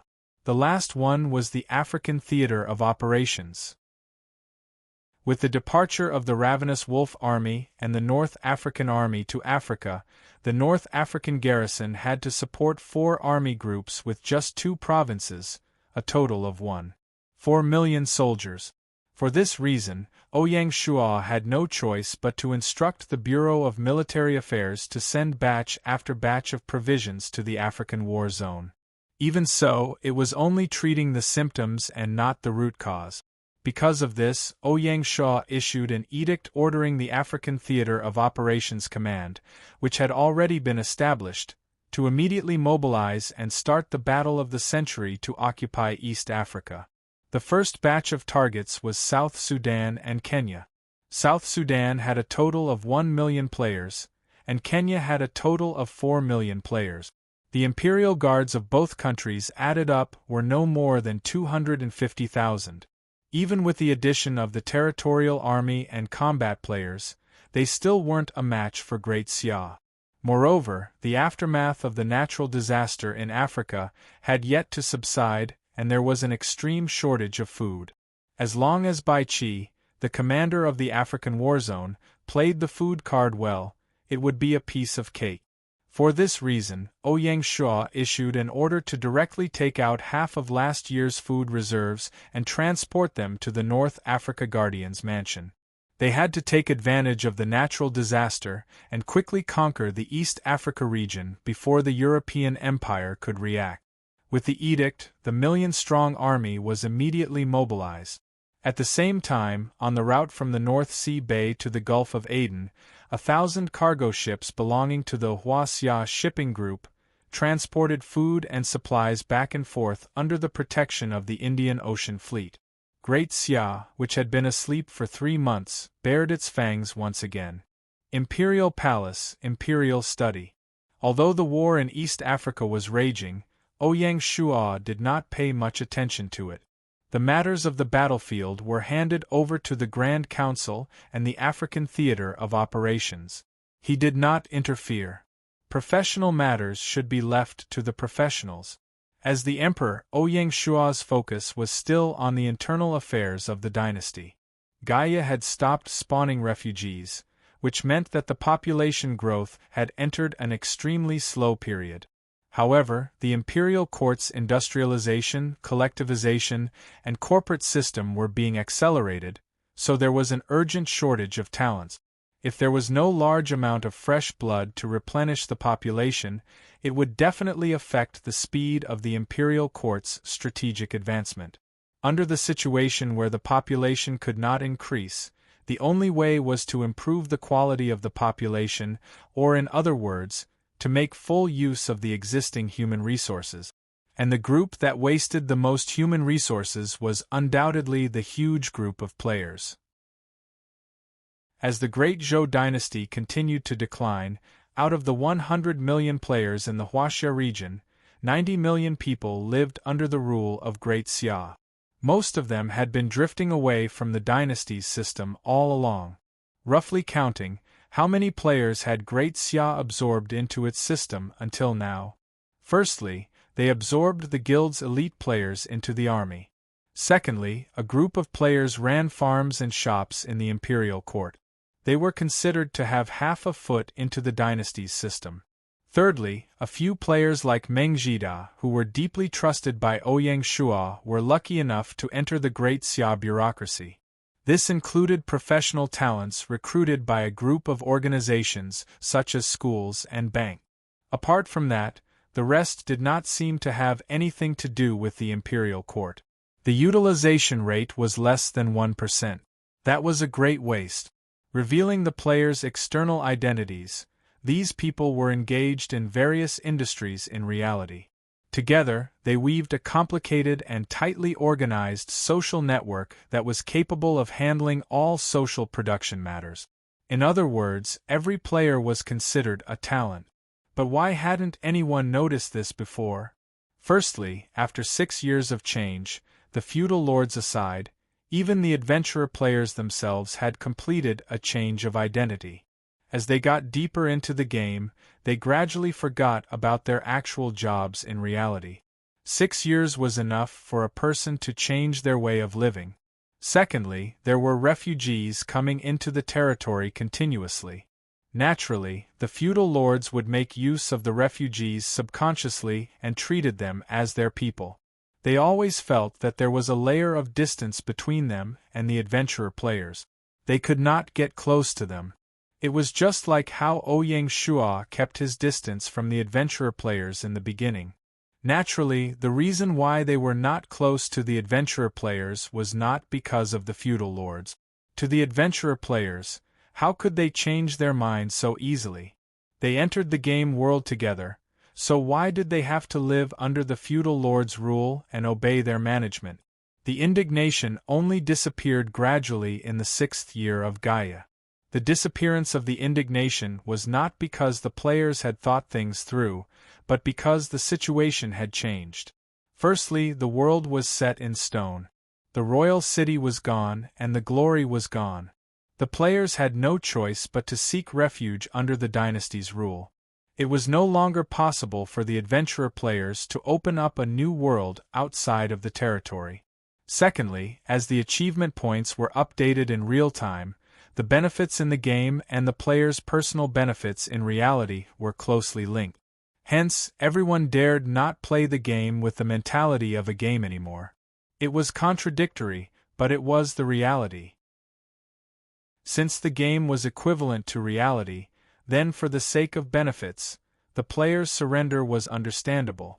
Humans were social animals. They were extraordinarily adaptable and could quickly adjust their mentality. Strictly speaking, there was no essential difference between living under the dynasty's rule and living under the royal city's rule. The only difference was the mentality. Under the royal city's rule, although the players were bound by various laws and regulations, they still regarded the royal city NPCs as virtual existences in their hearts. At the end of the day, they still served the players. To put it bluntly, there was a natural sense of superiority. Under the feudal lord's rule, this sense of superiority disappeared and was replaced by a sense of frustration. The gap between people is too big. Perhaps it was because the gap was too big that the players realized that no matter how much they struggled and how hard they worked, they could not make up for such a gap. Their hearts seemed to feel better all of a sudden. It was easy to understand. Just like in the real world, people had the heart to compare.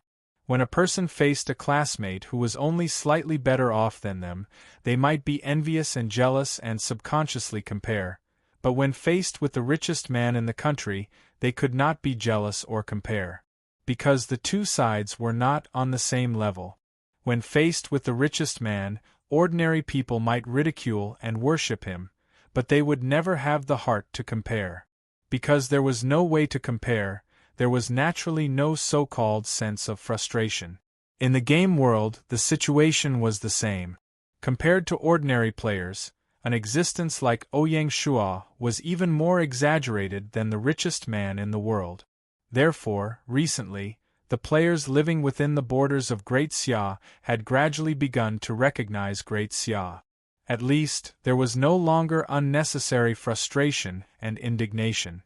This created favorable conditions for the imperial court to recognize the value of the players. Chapter 1230.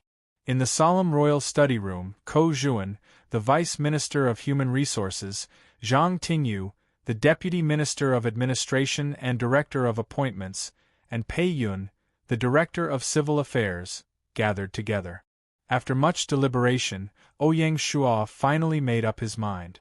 He exhorted, "The Imperial Court's Mutant Recruitment Fair is the first in a series of dynasties' recruitment fairs. It must be done well and become a model for future recruitment fairs. Don't worry, Your Majesty. We've been planning for this recruitment fair for a month. Nothing will go wrong." Ko Zhuan was firm with his words, showing that he was well prepared.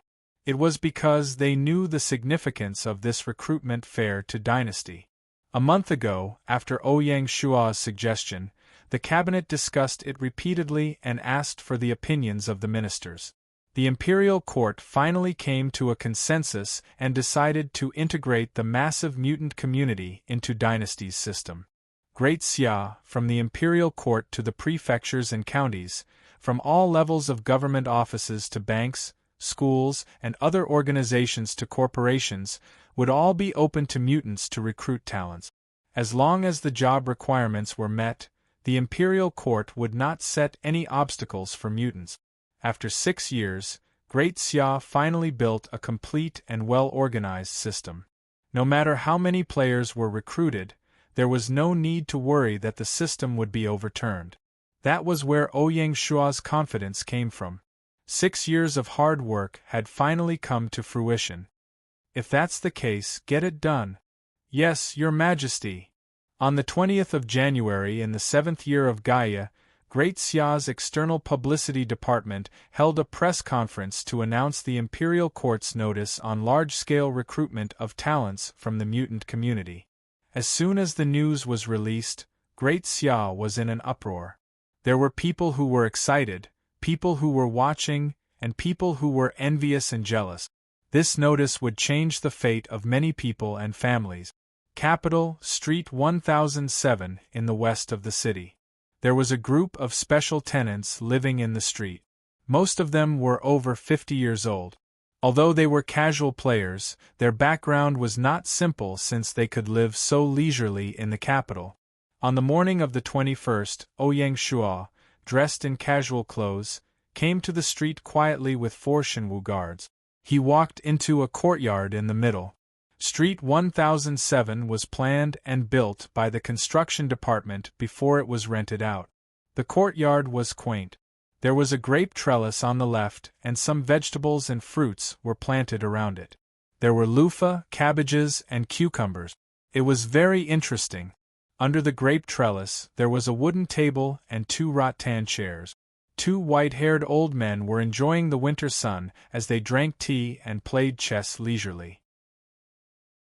A middle-aged man welcomed Ouyang Shua at the door with a smile on his face. "Please come in." Amidst the enthusiasm, there was also a trace of pride. Because he didn't know how to address Ouyang Shua, he simply skipped over it. Ouyang Shua nodded and walked in. The 4-faced divine guard tactfully stayed outside the door to stand guard. The middle-aged man led the way to the middle of the courtyard. He quickly walked to the front of a thin old man and whispered, "Father, the guests are here." Only now did the old man raise his head to glance at Ouyang Shua, and a trace of astonishment faintly flashed within his eyes. Obviously, he never imagined that Ouyang Shua's bearing would actually be so steady, like a pool of autumn water that was calm and without ripples. "Little friend, how have you been?" The old man finally stood up and smiled. The slightly plump old man opposite him also stood up at this moment and smiled as he greeted Ouyang Shua. Ouyang Shua didn't dare to be arrogant. He respectfully bowed and said, "Old Zhang, Old Gua." The 2 old men in front of him seemed to be aloof from worldly affairs. In the former federal government, they were the true powerhouses of the neutral camp in Huaxia apart from the Silver Hand and the Azure Badge camp. Their influence was astonishing. The core of Great Xia's comprehensive opening to the mutants was targeted at the federal civil servants. This was because civil servants were the most compatible with the system of Great Xia and could find a place in the government offices at all levels. As for professionals in various industries, other than banking, education, finance, accounting, and a few others, the other industries that Great Xia had spawned were completely different from reality. One could imagine the degree of compatibility. To appease the civil servants, he had to first persuade the 2 powerhouses in front of him. The secret agents of the Shanghai Guards were everywhere. When the 2 old men moved from the capital to Shanghai City last year, Ouyang Shua already knew about it. However, he didn't come to disturb them. In just a year, the 2 old men had already changed a group of people in the 107th Street. This showed the influence of the 2 old men in their circle. After sitting down, Ouyang Shua explained the purpose of his visit. "I'm here to invite the 2 of you to come out of seclusion." With Ouyang Shua's status, even in front of the 2 old men, he couldn't address them as kid. That would only make him look frivolous. There was no need to beat around the bush when talking to smart people. Ouyang Shua was sure that the 2 old men in front of him must have already known about the announcement made by the Imperial Court yesterday. There might even be a discussion in their circle. Ouyang Shua didn't know the outcome. "I'm old and don't want to go through all this trouble." Old Zhang directly declined. As for Old Gua, Apart from the greeting at the beginning, he didn't say a word. Obviously, he wanted to let old Zhang make the decision. Old Zhang's son, who was also the middle-aged man who opened the door, had tactfully left. Ouyang Shuo wasn't surprised. He asked, "Old Zhang, do you still have concerns about Great Xia?" In the eyes of many people, Great Xia was an out-and-out feudal dynasty. Ouyang Shuo was a feudal emperor who was addicted to power. Naturally, he was incompatible with the ideals of the federal officials. It was normal to have concerns. At this point, old Zhang knew that he had to say something. He could use this opportunity to probe Ouyang Shuo's background. In the future, on Hope Planet, Great Xia will also adhere to the idea of centralization of power. There won't be any changes? Ouyang Shuo nodded without hesitation. If that's the case, then there's nothing to talk about. Old Zhang was obviously disappointed. Old Zhang, under the harsh environment of Hope Planet, which do you think is more suitable, democracy or centralization of power? Ouyang Shuo didn't wait for old Zhang to answer. He continued, "In troubled times, what is needed is an iron fist. This is just an excuse for dictators." Old Zhang was very stubborn. But you can't deny that under the situation where the Federation disintegrates and Skynet takes over everything, in order to let the Chinese civilization take root on Hope Planet, democracy under dictatorship is better than dictatorship under democracy. The core of the Chinese civilization is the way of the mean. That also depends on when. Any organization in its initial stage needs the courage of pioneers. It must centralize power. The way of the mean is sometimes just a small path. Ouyang Shuo was also firm. In times of war, there was no such thing as democracy.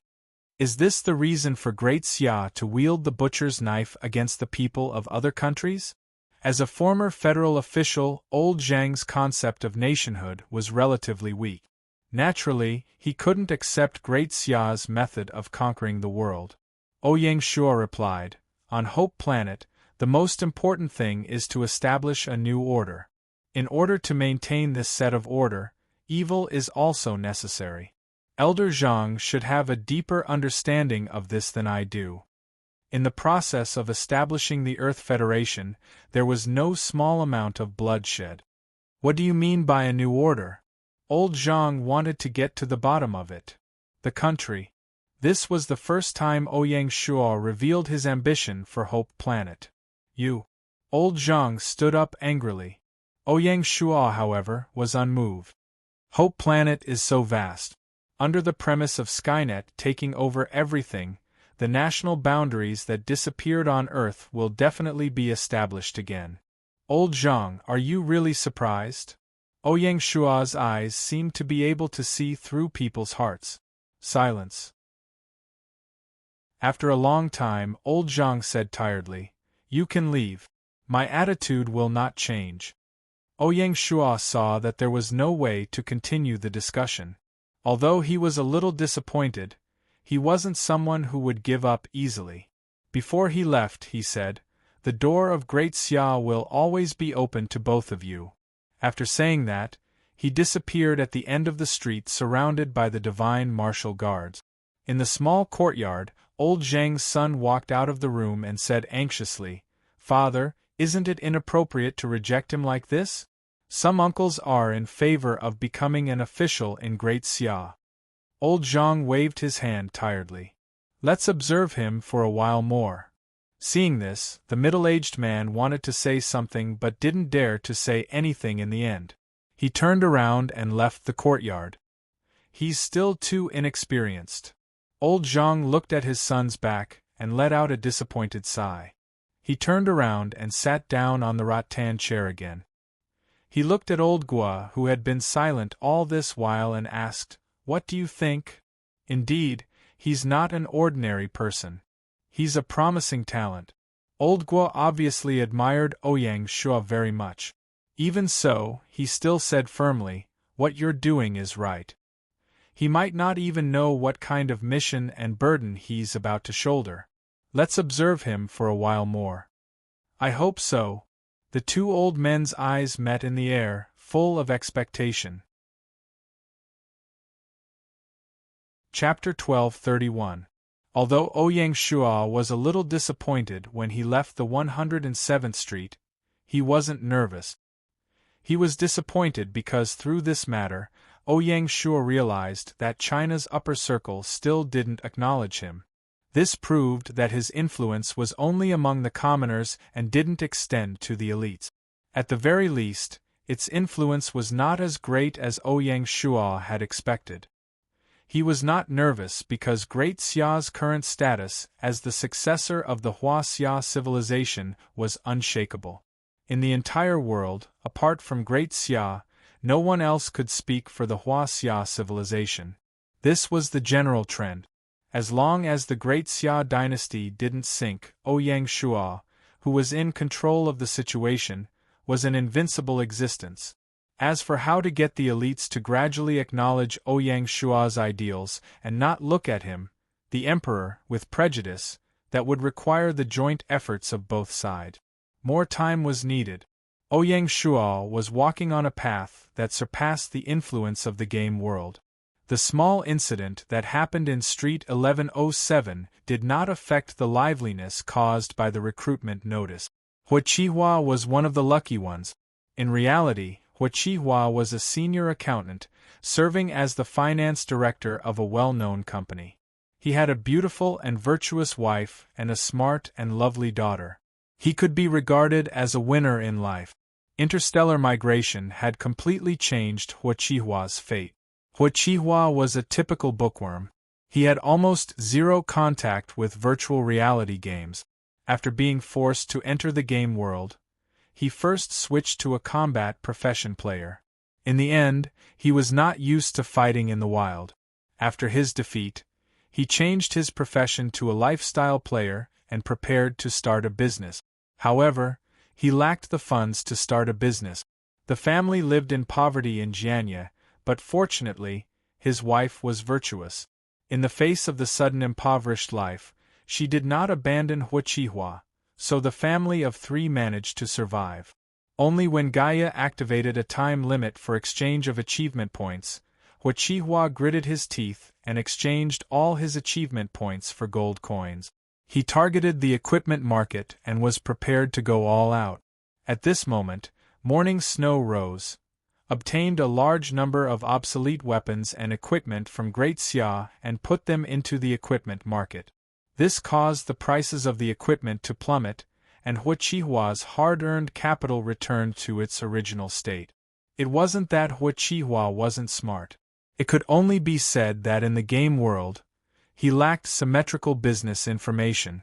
Although he found the market with his keen sense of smell, he still failed in the end. After the business failed, Hua Qihua was completely unable to recover. During the October natural disaster, the price of Jianye rice rose wildly, and Hua Qihua's family nearly starved to death. It wasn't until War Wolf led the East Sea province to surrender to Great Xia that the price of Jianye rice fell under the intervention of the Great Xia imperial court. To their family, Great Xia was their savior.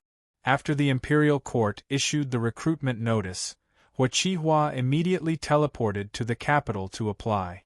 His target position was that of a senior auditor of the Ministry of Finance and Commerce.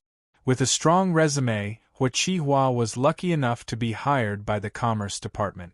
From this moment onwards, Hua Qihua's fate had been completely reversed, and he'd stepped onto a new path. Even though Hua Qihua's experience was a little special, he wasn't the only one who was so lucky. Great Xia's recruitment of talents had changed the fate of their families and won the hearts of the people. In the blink of an eye, the first month of Gaia's 7 years came to an end. Over the past month, Great Xia had been breaking news one after another and had attracted a lot of attention. As soon as February began, perhaps because the Dawson dynasty didn't want to be left out of the limelight, a major piece of news broke out. February 5th. The Dawson dynasty officially conquered Venezuela. The King of Freedom, Jack, announced in a high-profile manner that he would merge Colombia and Venezuela to establish the state of Colombia, where a governor and 300,000 troops would be stationed. His intention to challenge Great Xia was already very clear. More importantly, the state of Colombia was directly connected to the Brasilia dynasty. Even though the Brasilia dynasty hadn't chosen a side for the time being and didn't belong to any camp, given Jack's nature, he would obviously work hard to muddy the waters of South America. The Indian Empire's situation was becoming more and more difficult. Right at this moment, the Indian king, Juarez, made an astonishing decision. He changed the direction of his main attack. He adopted a defensive stance against the Brasilia dynasty and turned to attack the Argentine region of the Spanish dynasty in the south. Ouyang Shua had a pensive look on his face when he received the report. Juarez was undoubtedly very smart. He knew that with the Dawson dynasty's interference and the Brasilia dynasty's strength, it would be very difficult for the Indian Empire to gain an advantage. Rather than wasting time and troops in the west, it was better to attack the isolated Argentine region in the south. After stabilizing their backyard, they would free up their hands and go all out against the Brasilia dynasty. Even so, Ouyang Shua was still worried. Based on his understanding of the Spanish dynasty and Casillas, this wasn't a lord who would easily admit defeat. Would the Spanish dynasty, which was on the rise, protect the Argentine region? Ouyang Shua didn't dare to make any guarantees. The Dawson dynasty was sharpening their knives, and Great Xia naturally had its own bright spots. On the battlefield in East Africa, Bai Qi left the East African army to defend and ordered Meng Tian to lead the ravenous wolf army to attack South Sudan. Bai Qi personally commanded the North African army and West African army to attack Kenya. On the battlefield in East Africa, smoke rose everywhere. Whether it was the ravenous wolf army or the North African army, although they had just been formed, they were all carefully selected elite. Coupled with the fact that the generals were new and eager to contribute, their morale was unusually high. It was estimated that within a month, the dust of the two battles would settle. On the other hand, in Great Xia, it was about to usher in another New Year's Eve. Ouyang Shua had already ordered all the provinces to celebrate the New Year, be it in the mainland or overseas territories. The purpose was nothing more than to promote the traditional Chinese New Year and spread Chinese culture. Especially in Southeast Asia, which had been in the traditional Chinese civilization circle in history, they were deeply influenced by Chinese culture. Bai Hua, the governor of the southern region, had been preparing for this since a month ago. Bai Hua declared that he wanted to make this new year as lively as the mainland. For this, not only did Bai Hua set an example by bringing his family to the protectorate to celebrate the new year, he also used his connections to get dragon dances, lion dances, and other theatrical troupes from the mainland to help. He wanted to hold a New Year party in the protectorate. Seeing Bai Hua's actions, Mulan Yu, the guardian of North Africa, naturally didn't want to be outdone. Although they were still at war, her enthusiasm for the new year didn't decrease at all. She had to let the African people experience the broad and profound Chinese culture. Even the faraway counties in South America, the Hawaiian counties in the Pacific Ocean, and the Maldives counties in the Indian Ocean treated the New Year celebration as an important task. Great Xia had long ago set a rule that all the counties within its borders, be it in the mainland or overseas, would have their holidays arranged according to the New Year and not the Christmas in the West. Ouyang Shua even privately complained that he wanted to make Christmas lose its presence in Great Xia. Chapter 1232. It was New Year's Eve again. Just as Lu Shi had said in his poem, the flowers look the same every year, but the people are different every year. Every year, the Great Xia would advance to a new level. This year, they had been promoted to the status of an imperial dynasty. It was like adding oil to a raging fire. Some officials had already suggested calling it the rule of the divine marshal. What made the people even more excited was that after becoming an imperial dynasty, the imperial court did not remain content with the status quo. As soon as it was promoted, it proposed 3 national policies in a row. Furthermore, it had a vast heart, accepting talents from all over the world. The great Xia emperor's ambition was revered by the people of the world. With such an emperor, the great Xia and its people were extremely fortunate. It was nighttime, and the capital was bustling with activity. The fireworks in the night sky had not stopped since evening. Together with the countless lanterns and candles, the capital had become a city that never sleeps. The people of the capital were celebrating the New Year's Eve and this rare golden age. Royal city, royal palace. The routine royal banquet was coming to an end. The banquet was bustling with noise and excitement. A year had passed, and the members of the royal family had grown up. Whether they were in the military, the yamen, or the conglomerates, they had gradually gained a foothold and became a new force that could not be ignored. Among the members, Ouyang Huan, who had just been appointed as the governor of Wu province, was undoubtedly the most dazzling one. "Your Majesty, let me propose a toast to you." Ouyang Huan left his seat and proposed a toast to Ouyang Shua. Ouyang Huan knew that his appointment as the governor of Wu province had not only caused a storm in the royal court, but even within the royal family, there were many who were jealous. If he wanted to gain a foothold in the great Xia, other than ability, he needed the support of His Majesty. At this moment, Ouyang Shua was sitting at the head of the table. On his lap was Luo'er, who was already 1.5 years old. When Ouyang Huan came over, Ouyang Shua was peeling his precious daughter's favorite grapes for her. Ouyang Shua did not want to imitate the ancient emperors and talk about the mercilessness of the heavens. He did not strictly restrict Yuer, allowing him to do as he pleased, fully respecting the nature of a child. In order to help the 2 children build a foundation for cultivation, Ouyang Shua even insisted on logging off once a day to use the pure energy of the 5 Emperors' mantra to nourish the meridians of the 2 children. Seeing that Ouyang Huan had arrived, Ouyang Shua put down the grapes he had just peeled and raised his cup with a smile. "Third uncle, Happy New Year! Thanks to your Majesty's great blessing." Ouyang Huan was very pleased with His Majesty's respect. He knew that at this moment there were countless pairs of eyes staring at them, whether in the open or in the dark. The uncle and nephew took the opportunity to talk about government affairs. At this moment, seeing that her father was chatting with her third grandpa and not peeling grapes for her, the little Princess Luor finally got angry. She pouted and her chubby little hand suddenly reached up and grabbed her father's beard. The dignified image that Ouyang Shua worked hard to maintain was instantly obliterated. "Hee, the little princess is angry. I'll leave now."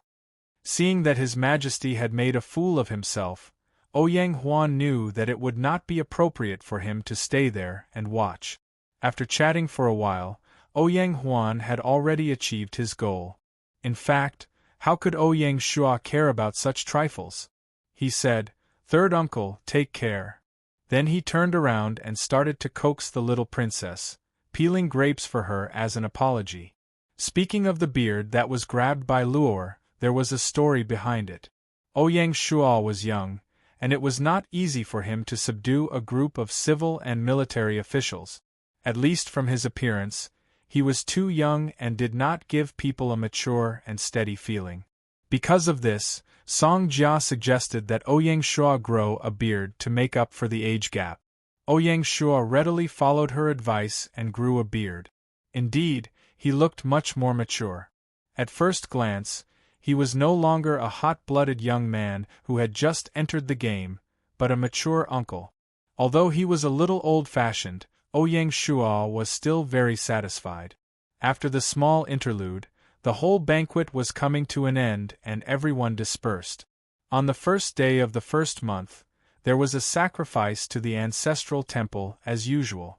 The difference was that this year, the ancestral temple had invited the ancestral tablets of the Ouyang family. The tablets of Ouyang Shua's parents were also placed in the ancestral temple, and they were given the posthumous titles of Retired Emperor and Retired Empress. This was also a demonstration of filial piety to the people of the world. Following that was another long week-long holiday. During the imperial court's break, apart from paying attention to the war in Africa, Ouyang Shua put aside all government affairs and focused on accompanying his family. In the blink of an eye, it was the 15th day of the second month, and the imperial court was once again in session. Royal City, Imperial Palace. Long before the new year, after visiting Old Zhang and Old Guo, Ouyang Shua had been preparing for a major event to eliminate the misunderstanding that the outside world, especially the elites, had towards Great Xia and Ouyang Shua. After the opening of the court, this matter was officially put on the agenda. Ouyang Shua planned to set up the Supreme Court of Great Xia outside of the cabinet. It would be on par with the Cabinet of Advisors, the Honglu Temple, and the Imperial Censorate. It would be in charge of the final interpretation of the Code of Great Xia. Under special circumstances, the Supreme Court of Great Xia also had the power of judicial review. It could review controversial judicial cases from the sentencing office of the Internal Affairs Council or the sentencing office of the provincial governor. In this way, it was equivalent to the sword of Damocles hanging above the Internal Affairs Council. The Internal Affairs Council had the Public Security Bureau, the Sentencing Office, and the Supervisory Office, which was equivalent to combining the Public Security, the Procuratorates, and the People's Courts into one. This was obviously very disadvantageous to the implementation of the rule of law and the maintenance of the authority of the Code of Great Xia. After the establishment of the Supreme Court of Great Xia, it would be able to form a stable iron triangle with the Imperial Censorate, which was in charge of supervision, and the Internal Affairs Council, which was in charge of judicial enforcement. More importantly, in order to implement the rule of law and maintain the authority of the Code of Great Xia, Ouyang Shua was prepared to set up a principle for the Supreme Court of Great Xia. If the emperor breaks the law, he shall be punished the same as the commoners. This was equivalent to saying that Ouyang Shua was exercising self-restraint. Ouyang Shua did this as a response to those elites who said that he was a feudal emperor. It was also an objective need to perfect the internal governance structure of Great Xia. Ouyang Shua naturally had complete trust in the Minister of Internal Affairs, Wei Yang. However, Wei Yang could not always be in charge of the Internal Affairs Council. The entire internal affairs system would not be carried out according to Wei Yang's will. The fundamental solution was to form a system of restraint. What Ouyang Shua did not expect was that when he proposed this idea, not a single person in the cabinet agreed. The reason was very simple. Restricting the authority of the emperor was unprecedented, and it could not be a precedent. Previously, when Ouyang Shua was formulating the ideology of Yan Huang, he proposed the principle of water can carry a boat, but it can also capsize it. The authority of the emperor is not bestowed by the heavens, which was accepted by the ministers. However, this time, Ouyang Shua had really met with resistance. Ouyang Shua knew that the ministers' opposition was, on the surface, to protect the authority of the emperor, but in fact it was to protect their own interests. Imagine, if the emperor were to be restrained by the Code of Great Xia, then the unspoken rule of not punishing a physician would definitely be broken. How could the ministers not be worried? This was a huge blow to historical talent. It was normal for them to be unable to accept it. Even so, Ouyang Shua was determined not to change. From the 6th year of Gaia onwards, when formulating the national policy of Great Xia, Ouyang Shua had linked it to the future planet of hope. The further he went, the deeper the connection became. Ouyang Shua's ultimate goal was to completely break through the barrier between the two worlds. When he landed on Planet of Hope in the future, Ouyang Shua hoped that he could easily replicate the system in the game world on Planet of Hope. This would allow the two worlds to communicate in real time. Chapter 1233. Your Majesty, are we really going to do this? In the Imperial Study, Jiang Shang was in a difficult position and looked exhausted. Although Ouyang Shuo was surprised that the ministers had come forward to object, he did not panic. The first person he found was the cabinet chief, Jiang Shang, hoping that Jiang Shang would step forward and suppress this wave. It was not that Ouyang Shuo was irresponsible and would hide like a tortoise after something happened, letting the ministers take the lead. In fact, with Ouyang Shuo's prestige in the government, he could completely suppress this storm alone. But if he really did that, the ministers would only accept it, but they would not be convinced. In the future, when the Great Xia Supreme Court exercised its authority, it would definitely be made difficult by various parties, whether overtly or covertly. It would not be able to establish its judicial authority, and the reform might even be aborted midway. This was not what Ouyang Shuo wanted. Furthermore, as an emperor, it would be too improper for Ouyang Shuo to directly argue with the ministers. A truly brilliant emperor's strategy was to use the ministers to oppose the ministers, so as to achieve his political goals. Jiang Shang was undoubtedly a suitable candidate. Other than Jiang Shang being the cabinet chief and a grandmaster of 100 schools of thought, he had high prestige in the circle of historical talents and the Great Xia civil officials. More importantly, Jiang Shang had already materialized as a Homo sapiens. As a Homo sapiens, his thoughts were naturally very different. Jiang Shang knew very well why His Majesty wanted to establish the Great Xia Supreme Court, and he himself supported it. But this situation was not understood by the ministers who had not materialized. In order to not cause a commotion in the game world, Gaia stipulated that before NPCs materialized, other NPCs would not be able to come into contact with the real world, much less understand the interstellar migration environment. Misunderstandings were inevitable. As such, Jiang Shang became the bridge between His Majesty and the ministers, as well as a mediator. This was one of the powers of the Prime Minister. If it were any other time, Jiang Shang would be more than happy to take on such an errand to expand his influence in the officialdom, but this matter was extraordinary. It affected the cake of the entire civil officials, and the pressure was like a mountain. Even with Jiang Shang's ability, he could not withstand it. Ouyang Shuo heard that during the Spring Festival, more than 10 ministers had rushed to Jiang Shang's residence to visit him, questioning why the cabinet chief had agreed to establish the Great Xia Supreme Court. As a result, there was a lot of unhappiness between them. If it weren't for Zhang Liang, Jia Su, and the other ministers who had been materialized to mediate between them, Jiang Shang would have already stood against the entire group of civil officials. This was the first time such a huge disagreement had occurred within the Great Xia Corporation. As time passed, the ripples of this matter began to spread from the capital to the surrounding provinces, causing quite a stir in the provinces. The officials of Great Xia trembled. During the entire process, Ouyang Shuo sat calmly on the fishing platform. He needed a chance like this to observe these ministers. He wanted to see who was worthy of materializing and who was stubborn and couldn't bear great responsibility.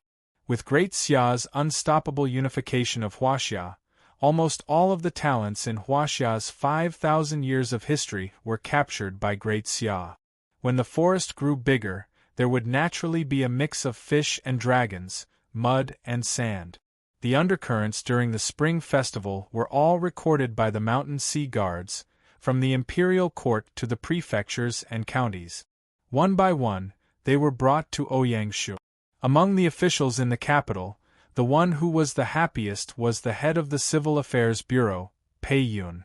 It was precisely because of Pei Yun's mediation that a dozen or so ministers had forced the first secretary of the cabinet to abdicate his residence. In truth, the performance of one of the Pei clan powerhouses had greatly disappointed Ouyang Shuo. Because of this, Ouyang Shuo also had a bad impression of the clans in the imperial court. In the end, the clans cared too much about their family's interests. Locally, the commotion was even worse. This was especially true for the officials who had just submitted to Great Xia. They almost jumped out and cursed. They didn't dare point their spear at the emperor, Ouyang Shuo, so they vented their anger on Jiang Shang. During the spring festival break, Ouyang Shuo actually received over 60 impeachment memorials against Jiang Shang. This made Ouyang Shuo so angry that he wanted nothing more than to behead all of them. In the end, Ouyang Shuo endured it. Ouyang Shuo had to continue observing calmly. He knew that this wasn't all that had jumped out. There were bound to be more and bigger fish hiding under the water. What Ouyang Shuo needed was patience. The entire court was bustling with activity during the half-month break. What comforted Ouyang Shuo was that not all of the ministers who hadn't appeared were in opposition. Generally speaking, those who supported or at least didn't oppose the establishment of the Great Xia Supreme Court could be divided into three types. The first type were the generals. This was also what comforted Ouyang Shuo the most. During the entire process, Ouyang Shuo didn't even instruct Bai Qi to make an appearance. The entire group of generals fell silent, scrupulously abiding by their duties and not getting involved in this storm. Having such an army was indeed the Great Xia's fortune and Ouyang Shuo's fortune. Ouyang Shuo had always scrupulously adhered to the principle of separating the military from politics.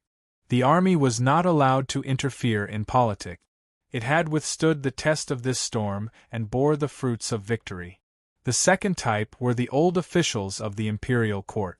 The native civil officials represented by Gu Xiuwen and Zhou Haichen, as well as the early civil officials led by Tian Wenjing and Fan Zhongyan, all unconditionally supported the court's decision.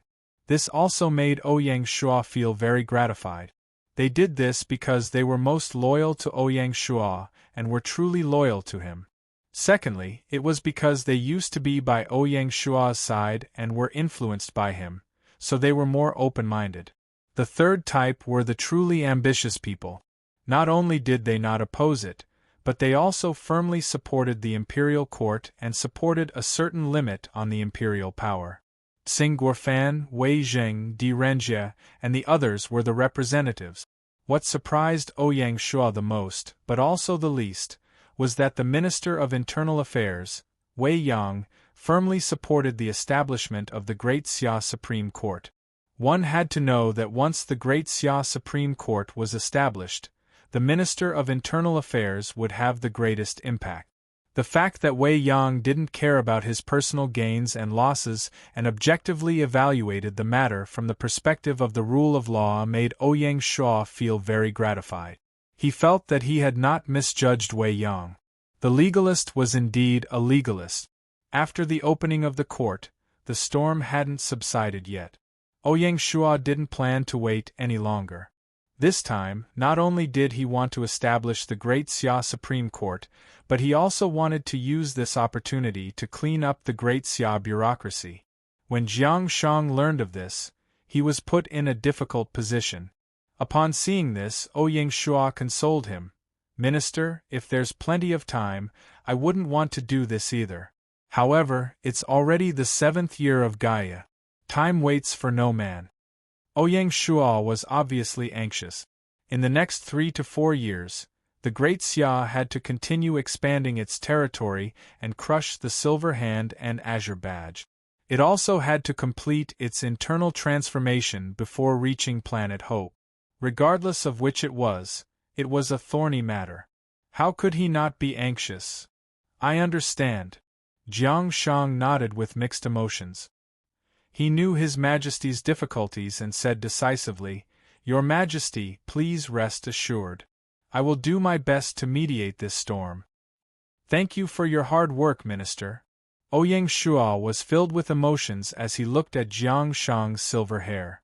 However, any reform could not always be smooth sailing. There were always all sorts of storms and challenges. "It's my honor to be able to share Your Majesty's worries." Ouyang Shuo sighed and waved his hand. "The imperial court has been too smooth in the past. It's time for us to reform ourselves. Otherwise, it will ultimately be a scourge." Jiang Shang fell silent. Chapter 1234. After discussing the establishment of the Great Xia Supreme Court, Ouyang Shuo turned to ask Jiang Shang, "Do you have any solution to the conflict between the elites?" Ouyang Shuo did not hide anything as Jiang Shang had already materialized as a Homo sapiens. "According to your Majesty, Elder Zhang has a son who previously held a position in the Federation?" Jiang Shang asked. "That's right," Jiang Shang said. "Since that's the case, I suggest that your Majesty issue an edict to recruit him into the imperial court." Ouyang Shuo was taken aback before he laughed out loud. "Indeed, Elder has a solution. Let's act according to this plan." "Your Majesty is wise." Gaia's 7th year, 25th day of the 2nd month. Under Ouyang Shuo's strong push, as well as the mediation of Jiang Shang, Zhang Liang, Wei Yang, and the other ministers, the Great Xia Supreme Court was finally established. Ouyang Shuo personally inscribed the words, "If the emperor breaks the law, he shall be punished the same as the commoners." It was carved into a stone tablet and erected in front of the Great Xia Supreme Court to show Ouyang Shuo's determination and will to promote the rule of law. Centralization of power and dictatorship did not mean breaking the rule of law. Ouyang Shuo had a clear understanding of this. The two were never contradictory and could go on the same track. Under the premise of the rule of law, the implementation of dictatorship was the best explanation for the new generation of monarchical power. Acting in this way was not only Ouyang Shuo's self-restraint, but it was also a form of restraint towards the imperial family, the civil and military officials, and his successor. It caused him to be unable to act unbridled and establish the foundation of the imperial dynasty. Throughout China's 5,000 years of history, a royal family that constantly centralized power without any restraint, a dynasty that treated the world as the royal family's private property and treated the commoners like pigs and dogs would not be able to maintain long-term stability. China's thousands of years of history was just a cycle of feudal dynasties. There was no progress in society, and there were even a few regressions in a certain period of history. In the end, China was torn to pieces by the Western powers that had risen to power less than 200 years ago. What a painful lesson it was! If not for the extraordinary resilience and tolerance of the Chinese civilization, how could they achieve the great rejuvenation of the Chinese nation in a short 100 years in modern society? Ouyang Shuo had to learn from the mistakes of the past. Ouyang Shuo was not arrogant enough to think that he could single-handedly recreate a feudal dynasty on planet Hope. At the same time, he could ensure that the dynasty would never wither. He had not yet been blinded by victory and corrupted by power. The Chief Justice of the Supreme Court was appointed by Ouyang Shuo as the Dean of the Faculty of Law of Jingshi University. Han Fizi, a master of legalism and one of the great legalists, was a second-class official. The position of Dean of the Law School was taken over by Vice Dean Shin Dao. As a master of legalism, Han Fizi was deeply involved in the drafting of the Code of Great Xia. Moreover, he was not interested in politics. He stayed away from politics and maintained a neutral stance. He was the best candidate for the Chief Security Officer. Apart from the Chief Security Officer, there were also 4 security officers. Ouyang Shuo had personally appointed the 5 Grand Secretaries. In theory, as long as Ouyang Shuo did not remove them from their positions, their tenure would be unlimited, until they died or voluntarily applied for retirement. Although a lot of work had been done in the early stages, the establishment of the Supreme Court of Great Xia still caused quite a stir in the imperial court, and the imperial court fell into chaos. It would take some time to calm the storm. Because of this, Ouyang Shuo wasn't in a hurry to make personnel changes and carry out a purge. He was waiting for an opportunity. 3 months passed, and the opportunity that Ouyang Shuo had been waiting for finally arrived. On the 3rd of March, Meng Tian led the troops to conquer South Sudan. On the 5th, Bai Qi led the army to conquer Kenya. Great Xia's first military operation in East Africa achieved a great victory. Once the news came out, the entire world was shocked. Great Xia successively conquered 2 countries in East Africa, which greatly stimulated the European and American dynasties. Without exception, they all stepped up the pace of their invasion of the African continent. The entire African continent was plunged into the smoke of war. Compared to the global shock, the aftermath of Great Xia's actions was orderly. On the 10th of March, the imperial court issued an edict to promote the North Africa garrison to the African Protectorate. The former North Africa garrison envoy, Mu Lanyue, was naturally promoted to the African Protectorate, becoming the 3rd border protectorate of the dynasty. In addition, South Sudan Province and Kenya Province were also established. With the establishment of the 2 major provinces, a series of personnel changes followed. This was the opportunity that Ouyang Shua had been waiting for a long time. The officials who were blacklisted in the court incident were taken advantage of by Ouyang Shua to kick them to the African continent. The imperial court issued an edict to relieve Pei Yun of her position as the head of the Civil Affairs Bureau and transfer her to the governor of South Sudan Province. Pei Yun seemed to have been promoted from a minor rank 3 official to a major rank 3 official, but she was actually demoted to the remote African continent. This was also a blow to the Pei clan by Ouyang Shua. The one to replace Pei Yun as the head of the Civil Affairs Bureau was none other than Zhang Bangxin, the son of Elder Zhang. Previously, Ouyang Shua had accepted Jiang Shang's suggestion and extended an olive branch to Zhang Bangxin. As expected, this person wasn't as patient as his father. He was quite moved, but he had some misgivings. Under Ouyang Shua's repeated invitations, he finally agreed to take up the post.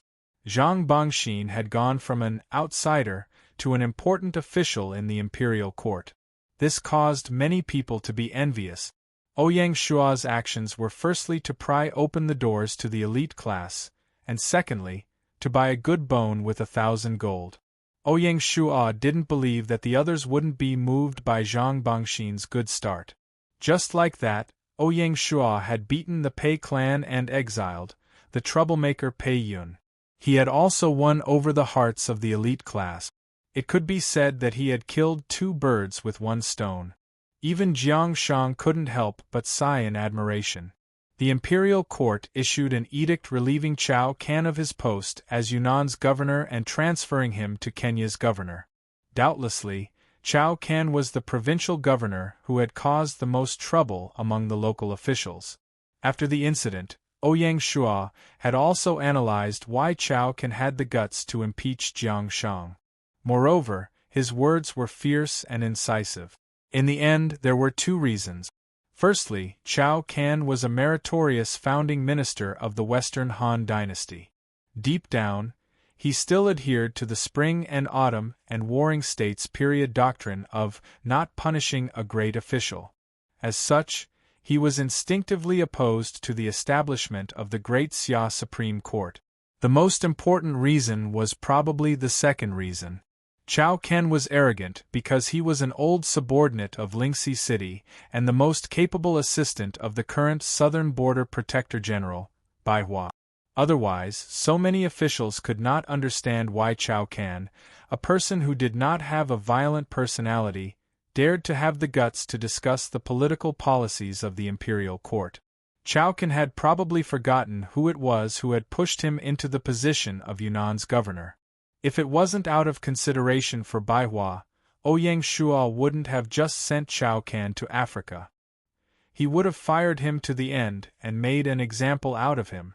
The one who had replaced Chao Can as Yunnan's governor was the former Somali governor, Pei Ju. Pei Ju was also from the Pei clan and was one of its most representative characters. Ouyang Shua was suppressing Pei Yun while promoting him. This was truly puzzling. The reason was actually quite simple. First, even if it was to avoid arousing suspicion, Pei Ju had to leave Africa. Otherwise, if both Pei Ju and Pei Yun were governors of the African Protectorate, there would be a major problem. Secondly, Peiju hadn't stepped out to cause trouble during this storm, regardless of whether he was truly far-sighted or had hidden himself deeper than Pei Yun. To Ouyang Shuo, this was enough. Add to that the fact that Peiju was an old subject of the imperial court and had served as the Guilin County Governor, Star Prefecture Governor, and Somalia Governor with outstanding contributions, it was reasonable to summon him back from Africa. This could also split the Pei clan apart, so why not? As for the Somali governor position left by Peiju, Ouyang Shuo didn't appoint anyone because the imperial court had already decided to merge Somaliland province into Ethiopia. The Great Xia's expansion in Africa had only just begun, and they would conquer one country after another in the future. They couldn't establish a province for every country they conquered, that would be too bloated. Hence, a reasonable annexation was the general trend, just like the imperial court's strategy in southern border. In addition to the governor-general appointment, the imperial court decided to transfer a batch of officials from the imperial court and other provinces to supplement the newly established South Sudan and Kenya provinces. There was no doubt that a large portion of these officials who had been transferred were the ones who had stirred up trouble in this storm. All of them had been sent to the African continent. That was because this kind of adjustment was very obscure, and it was difficult for outsiders to see anything fishy. As for those sent officials, some of them should be well aware of the situation. Even so, they could only obediently obey orders. Otherwise, they could forget about establishing a foothold in the Great Xia. The Great Xia Code had a clear punishment for those who didn't obey orders. You're tuning in to the Phoenix Knights YouTube channel. Don't forget to subscribe and join us on this journey to catch the most captivating stories.